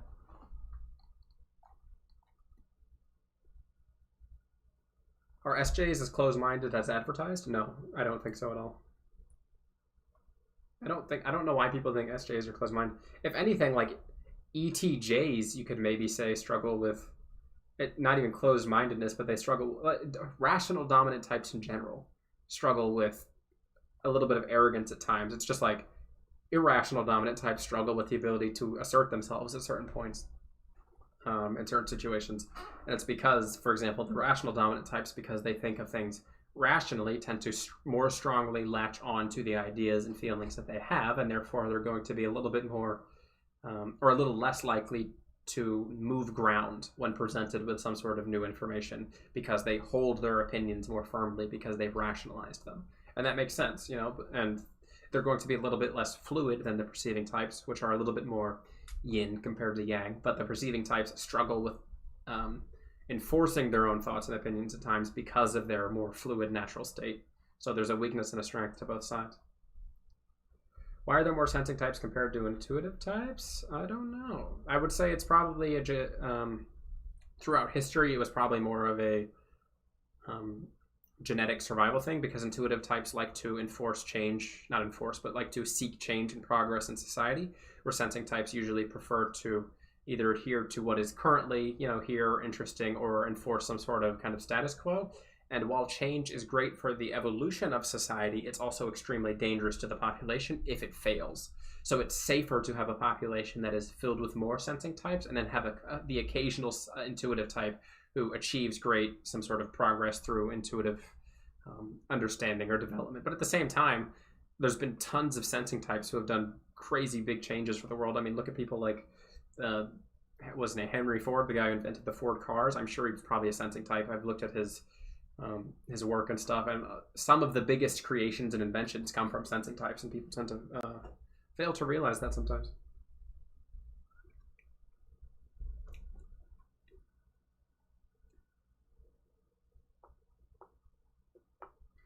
Can INTJs be charismatic?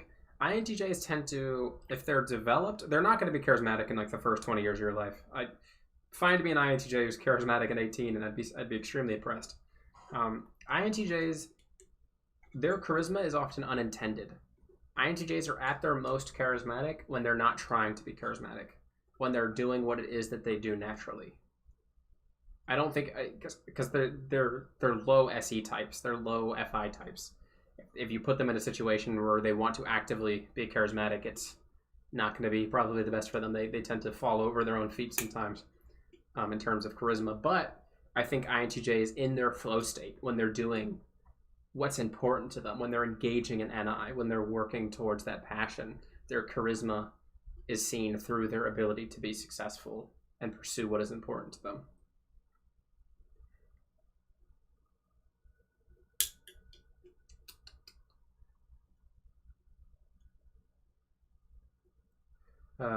Tips on how to trust our own intuition when sometimes the process to understand where our insights come from, or what? Sorry, I have to reread that one. More happening.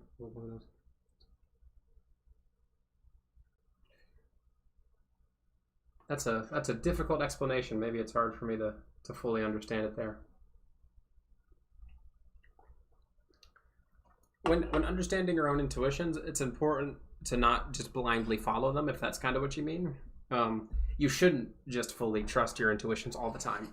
If you're having intuitive perceptions and you believe them without checking the information that's around you to confirm it at all, that's not healthy. So if even when I have the strongest of intuitive like mistrusts for someone, like if I interact with someone and I think they're kind of like suspicious or there's something going on with them and I get that kind of vibe from them, I'll stop and I'll say, hold on. I understand that I'm receiving this negative interpretation of this person that I'm interacting with, but is there any evidence that I can find that would point against this to maybe confirm that maybe I have misread this individual? And I found that not more often than not, but there's times where that's the case, where I'll misattribute some negativeness to someone that I've interacted with at first, and then after getting to know them or finding out more about them or seeing that their true reasoning isn't what maybe I had originally thought, that they're not the person that I thought it was. So it's important to give people a chance, I think, and just give situations in general a chance, even if your intuition tends to disagree with it. What do I think about Vaultology? I think it could be potentially useful, but I'm not a fan of it personally. I'm a fan of, I have like friends and stuff who do Vaultology and they're interested in it and it's interesting for them. It's not my way of typing, and I'm kind of critical of it, if I'm being honest. But I do think that there's value in it, and I don't want to completely disown that, you know. Any opinions on Freud overall? Don't think we've talked about this yet. Freud? Oh, good old Freud. Grandfather of psychology here. I think his opinions were valuable because he talked about things that humans hadn't really talked about in terms of like unconscious, subconscious, id, ego, superego, all that stuff. These were things that humans hadn't even begun to like process 200 years ago, except for maybe, a few people. And I think the ideas that he put forth, despite the fact that a lot of them were crazy and out there, normalized the idea of humans having things like a subconscious or an unconscious, and it was really important. Now, I'm not a expert on Freud, and it's because in professional psychology classes, you'll talk about him in every single class you take, but they don't really go too far in depth. And the reason for that is because a lot of his work wasn't super valuable in terms of its individual value. It was the overarching value of the things that he proposed that were valuable to the field of psychology. What he did changed the psychological, the field of psychology as a science. Most of his stuff individually was not that impressive. Or, it was something that was easy to critique.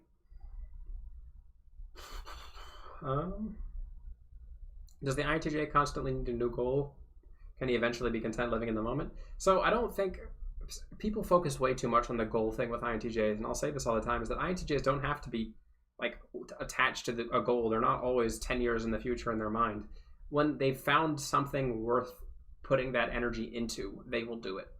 And that's what INTJs will do. They're the types who, when they find something that's worth their mental energy to pursue as a goal, they put all of their energy into that one specific thing. And that's why usually they'll do that, and then they'll work on something for 5 or 10 years that's extremely important to them. And once that's over, maybe there's some huge mental paradigm shift in what they want to do, or maybe they continue in that and pursue further goals within that field. But it's difficult. But I don't think that they have to always be in one sort of goal. And yes, it is easy to fall into kind of like apathy when you're not in a perfect state. I just realized I have this really weird like stance going on. Like I'm slouching. I see you, chonky boy. I see you. Would an 18-year-old INTJ be typed as an INTJ, or would they seem like another type? So 18 to 22 is really hard to type people, because I think that those are the years where there's the most significant change in personality. Because at around that time, you're going through a huge shift in your values as an individual and also the development of your auxiliary function. So it's extremely difficult to type someone during that period, but it can also be really telling because the top two functions are usually more present at that point. So for example, usually it'd be easy to type someone as like an NTJ, but it might be hard to tell whether or not they're an INTJ or an ENTJ, because you're seeing a lot of NI, you're seeing a lot of TE, and they're kind of battling for control as one is developing. And I've had times where I've typed to someone who was like 19 or 20 as like an INTJ, and then we talked a little bit and we're like, no, maybe you're an ENTJ. Like maybe I misread you. And that, as we kind of talked and figured things out a little bit more.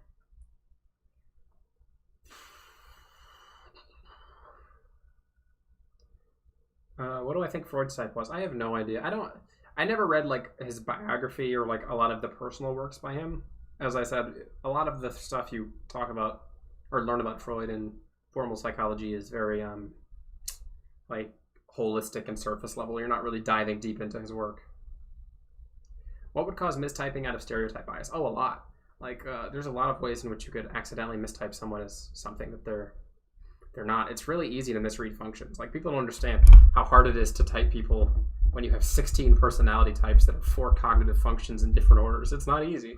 And there's times where I've had typing sessions where I'm like, maybe that wasn't the best typing session. And it was really hard because people weren't displaying as easily as you might think they would be. They're not like showing these functions as clearly as you would hope they would be. Which goal is behind video games? Video games are just a hobby. Actually, I would love to work in the development or like storyboarding of a video game one day. I think that'd be really interesting. Maybe like a design. What's the word for when they bring in someone to help work on consultant? Like a design consultant for like storyboarding on a game. What do I think about the ideas of anima and anima? I think they're really important. I think the anima and animus are exceptionally important ideas. And that when Jung proposed them in Archetypes of the Collective Unconscious, they were quite interesting. I'm going to open a snack. I brought a snack with me for the session because I'm hungry. And I've been talking for an hour and a half, so I'm going to eat this cracker real quick.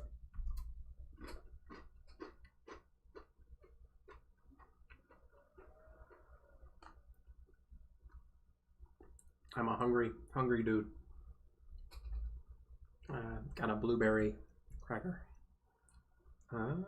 Keep growing your hair. Let's see it at Carrot Top level. So this is about eight months. I think I last got it cut in February or March. It was right before COVID started. So I've been growing it for quite a while. I'm gonna get it cut soon. Crunch. Sorry if you have to hear me crunching.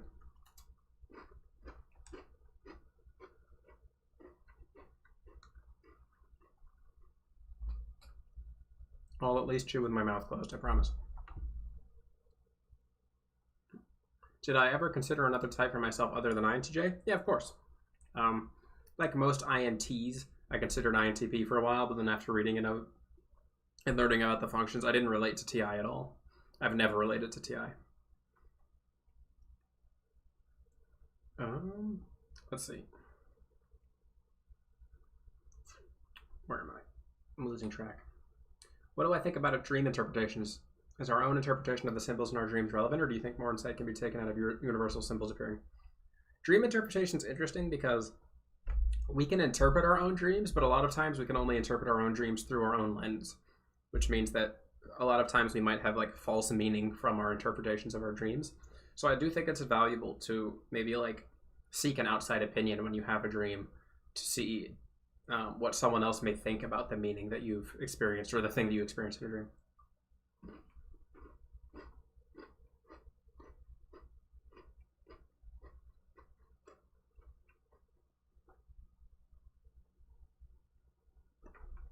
Crunch, crunch.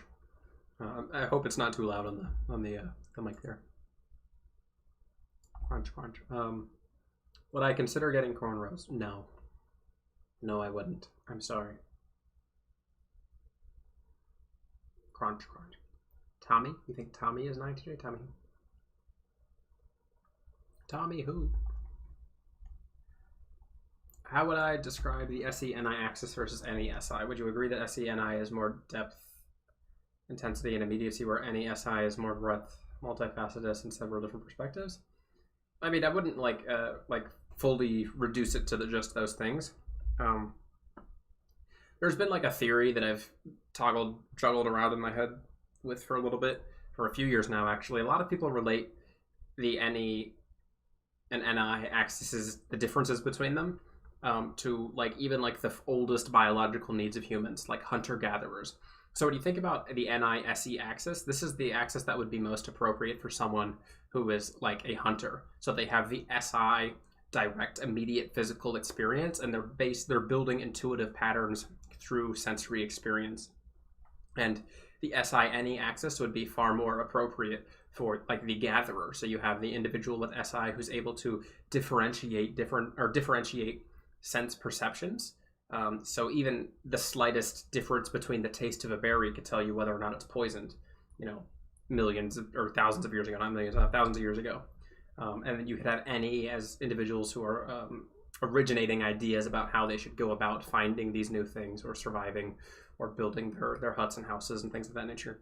And then, of course, that's just a theory, but I've talked about that with other people and they think that it could be a possibility as well. And I think that maybe that's where some of the cognitive function axis has kind of split, was in the first needs of humans as they developed as organisms, where you see those perception axes focusing on different needs. The SE-NI axis is a little bit more interactive with its surrounding environment because of SE, whereas SI is more willing to kind of take in the sensory information and then extrapolate ideas and information from the things that they're experiencing in a greater amount because of extroverted intuition. But that's just a thought. It's not even something that I would say I firmly believe in.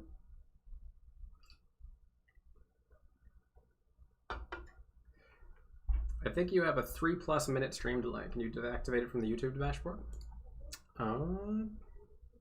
It says my connection's fine. I don't know how to check the delays. There is no added delay. I'm looking at it right now. So if there is a delay, it's not. It could be connection based, or it could be something, but there's no added delay in the video. It was probably just whatever YouTube's doing.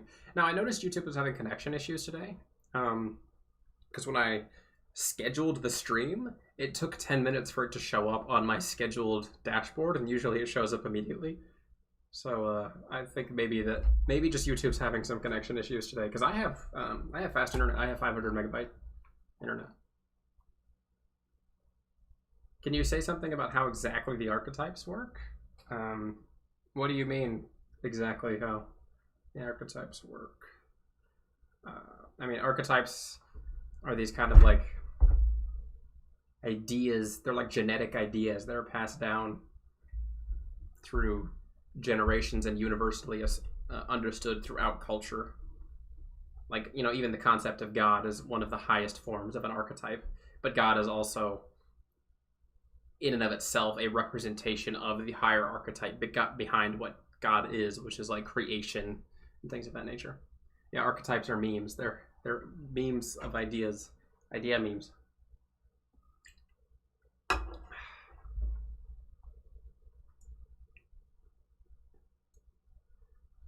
Make sure if you're worried about the stream delay, make sure your thing is live, Because like every now and then when I'm watching a live stream, if the little thing on the bottom that says live isn't red, that means you're not caught up with where it is right now. And I have to every now and then click on that to make sure it's caught up. Young types himself as an ISTP. I could believe that. I think Young was a TI Dom. A lot of people in the community think he was an INFJ. And I don't think so. I do not think Young was an INFJ. How do you experience FE blind spot? Well, I don't think that FE blind spot is the thing in terms of Jungian typology. So FE is an interesting function for me because I don't value it, of course. Like I don't care too much about like the social harmony, but I'm very aware of social interactions and situations, and I do my best to ameliorate that, but I won't do it in an FE warm kind of way.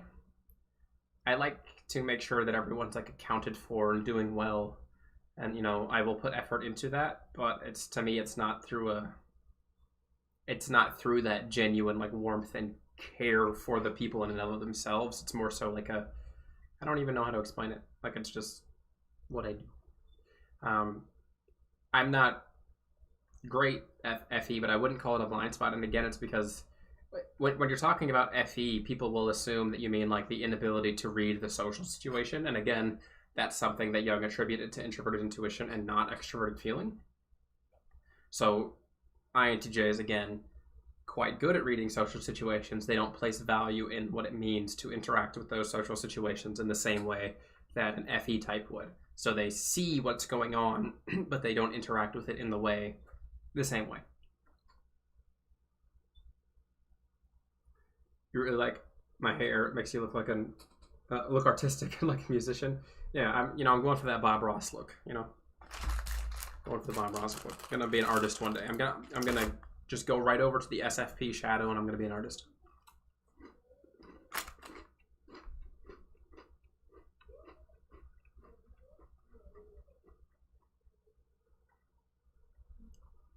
Excuse me. What are your thoughts on epigenetics and psychological or even personality development? Epigenetics is when personality changes through the reactivity of like life, I think, right? I always get my words mixed up. Heritable changes in DNA, yeah.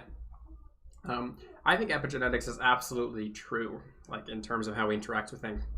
And forcing yourself into new situations that are potentially positive to your specific genetic needs is extremely valuable. And I think, for example, like for me, going to work a retail job for a few years was extremely beneficial to me because it opened up a side of my life that I had never experienced. I had to forcefully engage in like SE activities every single day, and I found myself thinking about things in new ways and understanding life better just from working a simple retail job. I unlocked like another side of my psyche, I think, and a lot of those types of things are valuable, putting yourself in these different types of situations and achieving your true potential.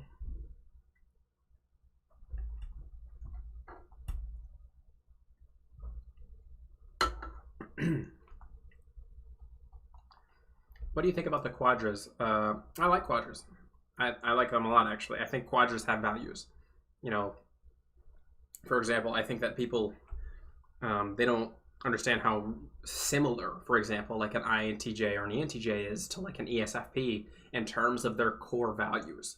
They're just going about them in two separate ways. A lot of times ESFPs have this great value for some introverted intuition thing they want to do, but they don't like present it as the primary focal point of their personality a lot of the time. Or if they do, it's not something that they're going to like quietly try to go down the road to getting.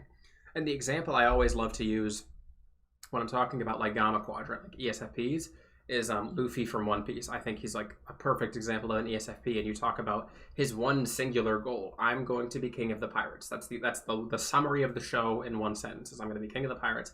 And here you're talking about an ESFP who doesn't have a plan for going about doing that, but it's his super NI value that he's really pushing to go get.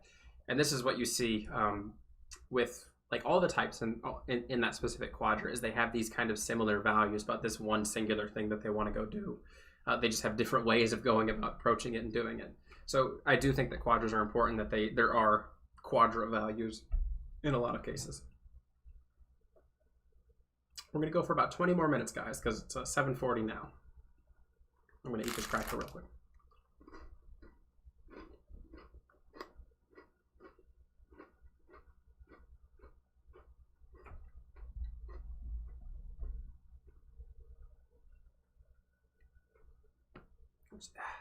I'm so hungry.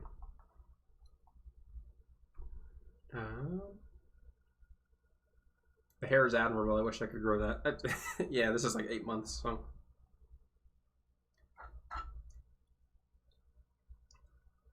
My energy drink just ran out. Oh no. ASMR, crunching ASMR. Do you guys think I could start an ASMR channel of me just chewing on crackers and occasionally talking about MBTI?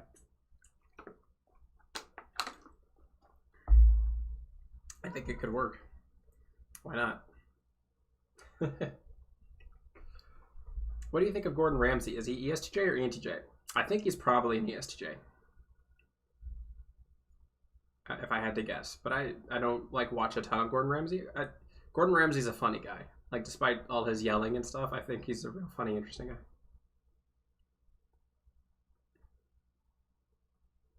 Oh, don't worry about it, Anna.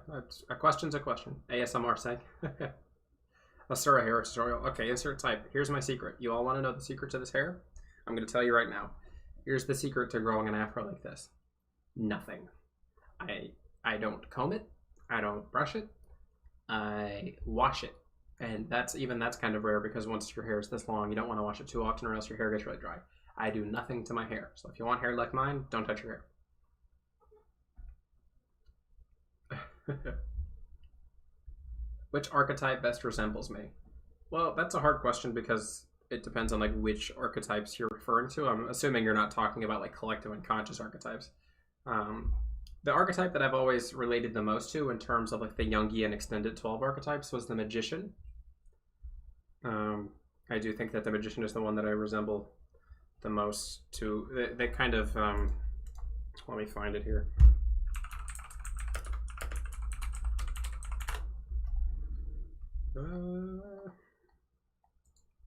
It's on a website called Soulcraft that explains the Jungian 12. Let me see if I can pull it up. Yeah. So the magician is under the self section of Jungian archetypes. The motto is I make things happen. The core desire is to understand the fundamental laws of the universe. But this separates from the sage archetype, which is what TI DOMs tend to be. TI DOMs or the sage archetype, the core desire is to find the truth in terms of like understanding, whereas the magician tends to just understand things from a more general concept. The goal of the magician is to make dreams come true, greatest fears, unintended negative consequences, strategy, develop a vision and live by it. Yeah, I've always related to kind of that archetype, the mystical nature of it that's not exactly focused on the logical aspects like you might find with some of the thinking types. Do you think SI can be as intense and NI in terms of fulfilling their visions? Yes, I do. NI is probably not even as intense as you think. Out of all the functions, I think NI is the most feminine. I have a blog on this. If you're interested in reading about where I talk about masculinity and femininity in functions, I have a blog on it on my website, asurasec.com, in the blog section. I think NI is the most feminine of all the cognitive functions, while TE is the most masculine of all the cognitive functions. So SI is slightly more masculine than NI in terms of like aggressiveness in terms of what they're doing. Where's the lamb sauce? Yeah, Raphael, I've seen that video. I love that. Where's the lamb sauce? I saw it on Facebook like a week ago. Think you could type periods of humanity? That'd be interesting. I don't know if that would be valuable. Industrial Revolution. ISTP. We built mechanical things, and it helped people, but not really because they also had to employ child labor. So bad, strong TI, bad FE. ISTP. Sage looks a lot like TI. Yeah, it does. I think it does. What exactly is SE? SE is a lot of times it's the most raw of the perception functions because I would say there's the least filtering going on with SE as a dominant function. SE is the one that interacts with the external world in the most direct, objective way. And what I mean by objective is not that it's objectively right. It's that there's no sort of lens of interpretation going on. Or if there is a lens, it's very, very, very limited compared to the other functions. They're treating the world for what it is and actively interacting with the world in that manner.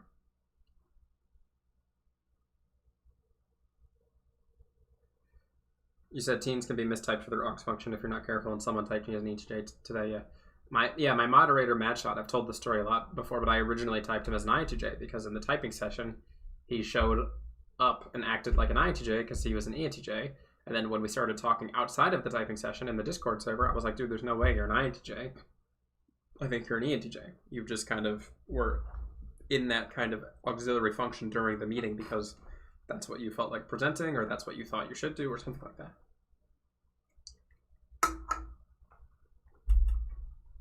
Yeah. All right. I'm going to scroll up and see if I missed anything.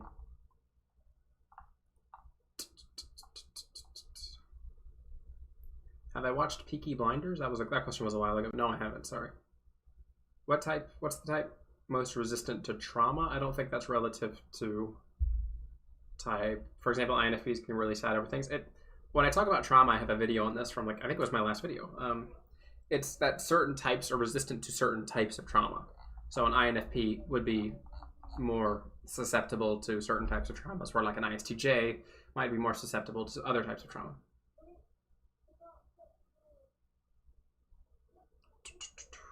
SEM's way more practical than I, or SE is maybe more practical than I. Is that what you're trying to say? Yeah, SE is a very practical, realistic function. Scrolling on up. All right. Things have slowed down now. Well, 7:45 now, so.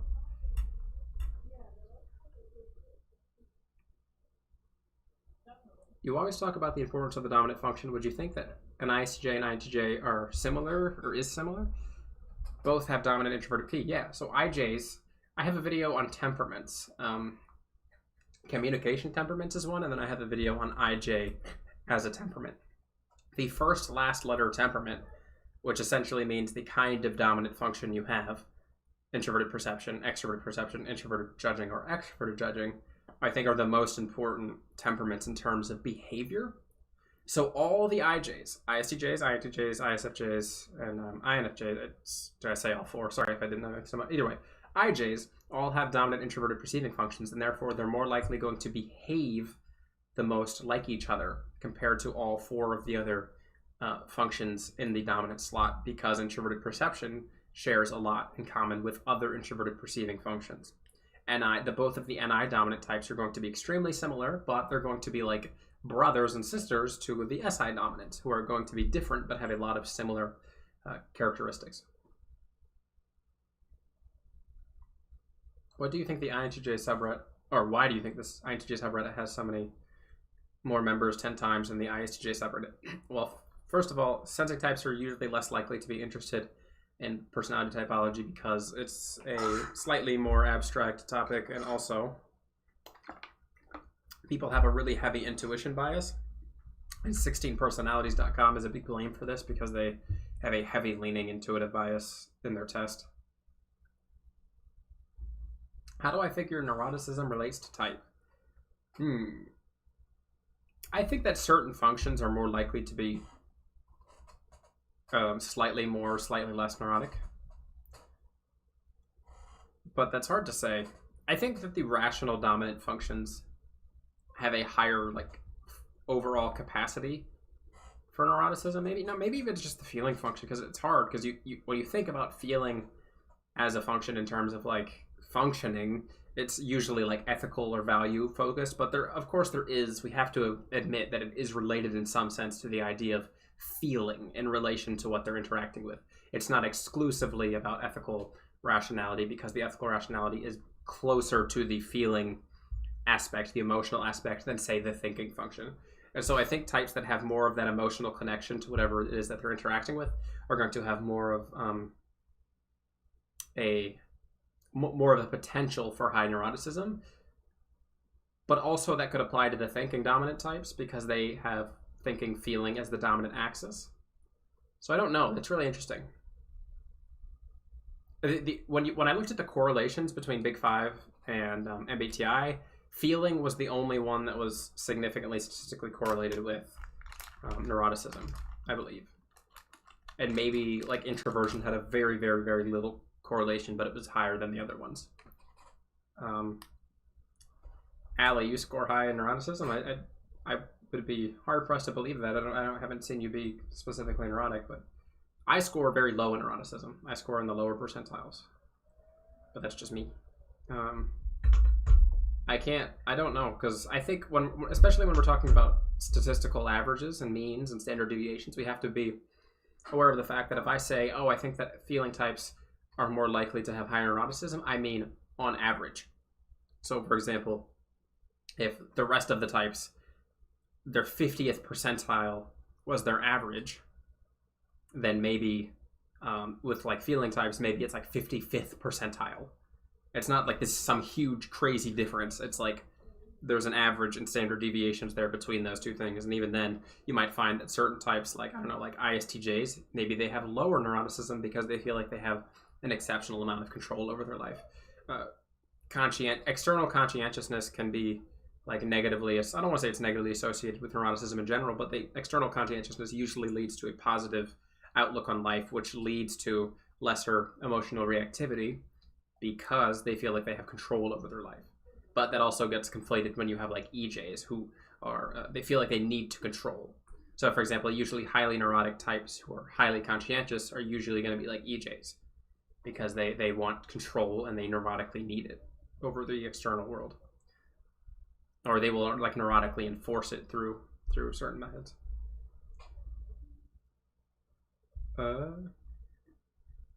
He scored the first percentile in politeness. That can't be true. I mean, that's just individual needs.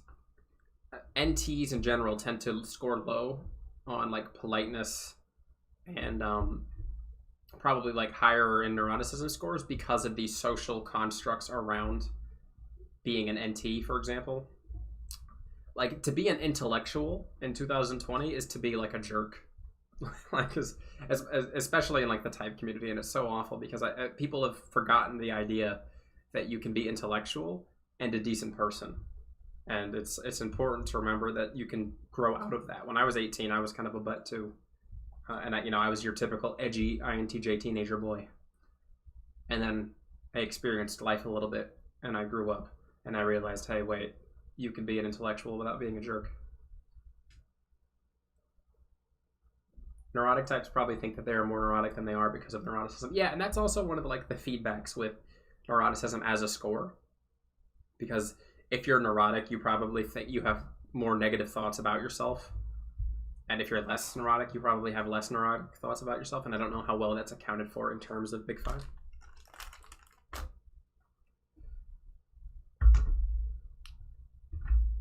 Queen's Gambit. I have low neuroticism as an ISTJ. I do think that the perceiving types are maybe a little less successful. I just don't know. I don't have like formal answers for you all, so I don't think it's fair for me to say that certain types are going to be more or less neurotic. But I do know that there's a correlation between the feeling aspect of MBTI traits and neuroticism in terms of Big Five MBTI correlation. But remember, that doesn't correlate one-to-one with cognitive functioning. It only correlates with the personality trait within the 4-letter code. There are also a lot of really annoying, edgy NT kids. Yeah. If you're an NT and you're like 10 to 20 years old, you're probably edgy. You're just probably like an edgy, immature person. And all of you out there are probably yelling at me now. No, because I was there too. Yeah, don't touch me. I'm too cool. I still tell people don't touch me though. I'm still edgy, but I try to be nice about the fact that I'm edgy. Like I always refer to myself as casually edgy. Like I wear a Birthday Massacre shirt, but I'm not mean to people. And that's the difference. That's when you grow up as an NT. When you realize that you're edgy, but you're not mean to people anymore. What's the difference between types with dominant perceiving functions versus type with dominant judging functions? Well, the latter immediately judge everything they experience. Andrea Rien, it's not that they immediately judge everything they experience, it's that they attempt to filter it through some sort of rational process. And because that they believe it to be filtered through that rational process, they attempt to make sense of it. It's either filtered into the category of makes sense or doesn't make sense, usually. Does this make sense or does this not make sense? And there's usually very little oscillation between those two things. Whereas perceiving dominant types usually don't have that fine divider because for them, the secondary judging function is there to maybe support the dominant perceiving function. So when they're presented with new information, it's more likely to be able to waver from each of the sides of makes sense and doesn't make sense. And that's why you find that rational dominant types, for example, tend to hold their opinions more strongly than the perceiving dominant types. Why do so many SE DOMs mistype as any DOMs? I don't know too many that mistype as any DOMs. I think that there's probably a lot of any DOMs who mistype as S or no, okay, I see what you mean now. I thought you meant the other way around. Yes, I do think that there are a lot of SE dominant types who think of themselves as NE dominant types. Yes, I do think that's true. A lot of people undervalue SE as a dominant function because they think that, because interest in abstraction and those types of things makes you an intuitive when it's not always the case. It's not perfect one-to-one like that. How can types change over the course of someone's life? I don't think that functions can change in terms of their introversion, extroversion axis, but I do think that some people out there are doing research like that. Like Queen's Gambit, who was here just a few minutes ago in the chat, he does kind of personal research related on that type of stuff, and maybe send him a message or check out his channel if you're interested in some of that stuff. I don't do developmental personality psychology, especially in relation to typology. I'm not interested in typology across the lifespan. That's one of the areas that I'm not really approaching too well. I do have a book on that if you're interested. Check it out. It's called The Developing Child by Elizabeth Murphy, and it's how kind of functions develop in children and the important needs that they have as kids. It's written by Elizabeth Murphy. She was the person who ran my MBTI certification course. She was a licensed child psychologist. It's 7:55, guys, so we're going to run for about 5 more minutes because I'm getting kind of tired. This much talking is extremely taxing on me. I don't usually talk this much. So after these streams, I always go shut down for a few hours. And I spent all morning, this morning, I was writing a paper on the impact of kinematic and non-kinematic information in deception anticipation. Wow, so exciting. I had to write a summary critique and then do a PowerPoint on it. I got through my PowerPoint, and then I wrote like 2 pages of the paper, and I was like, I need a break. It was not a very interesting topic. Any thoughts on Melanie Klein? Which one's Melanie Klein? Let me do a quick search real quick. Google search. Melanie Klein. Let's see. Psychoanalyst, child analysis,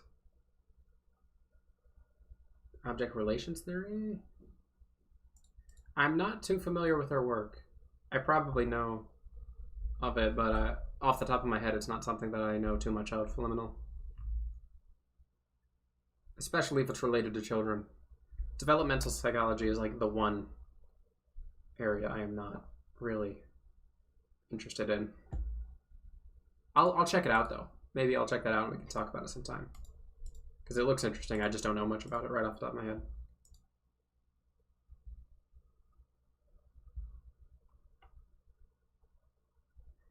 You're on... I'm on whose screen? What? I was about to say, can you see my screen? I was worried. I was like, what the heck?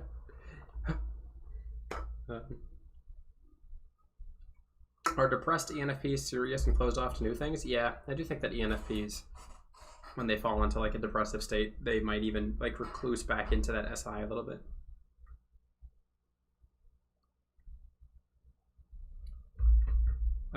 She might have been. I feel like I recognize the object relation theory thing. It's been a long time.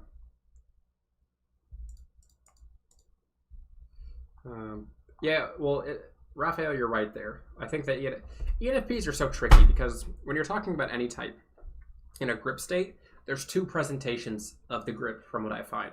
There's an over-reliance on the dominant function and an over-reliance on the repressed function. So like an INTJ or an ENFP in this case, for example, might over-focus on extroverted intuition and not pay attention to introverted sensing, or they might fall into introverted sensing and start to ignore their normal healthy extroverted intuition attitude. So yeah, it's difficult there to say which one's which. So I do think it's 7:58, guys, so I think I'm gonna go ahead and wrap it up here. This was a great stream. I'm sorry I didn't get a video out this week. I'll get one. Maybe I'll get out 2 next week to try and catch up. I've just been so busy with graduate school. I've got 2 presentations next week, and I've got a lot going on. So hopefully things will be a little bit back to normal. I'd like to say thank you to everyone who supported me here with the stream. Thank you so much. If you are interested in maybe working with me to find out your personality type, consider going over to my website, asurapsych.com, where I do. You could schedule a typing session with me. Or check out the Discord server if you'd like to talk with me. I'm in there literally every day. Like, I live on the Discord server. So, all right, everybody. I hope you've enjoyed this live stream. It was a pleasure talking to all of you. I hope you all have a nice evening. Goodbye. Bye.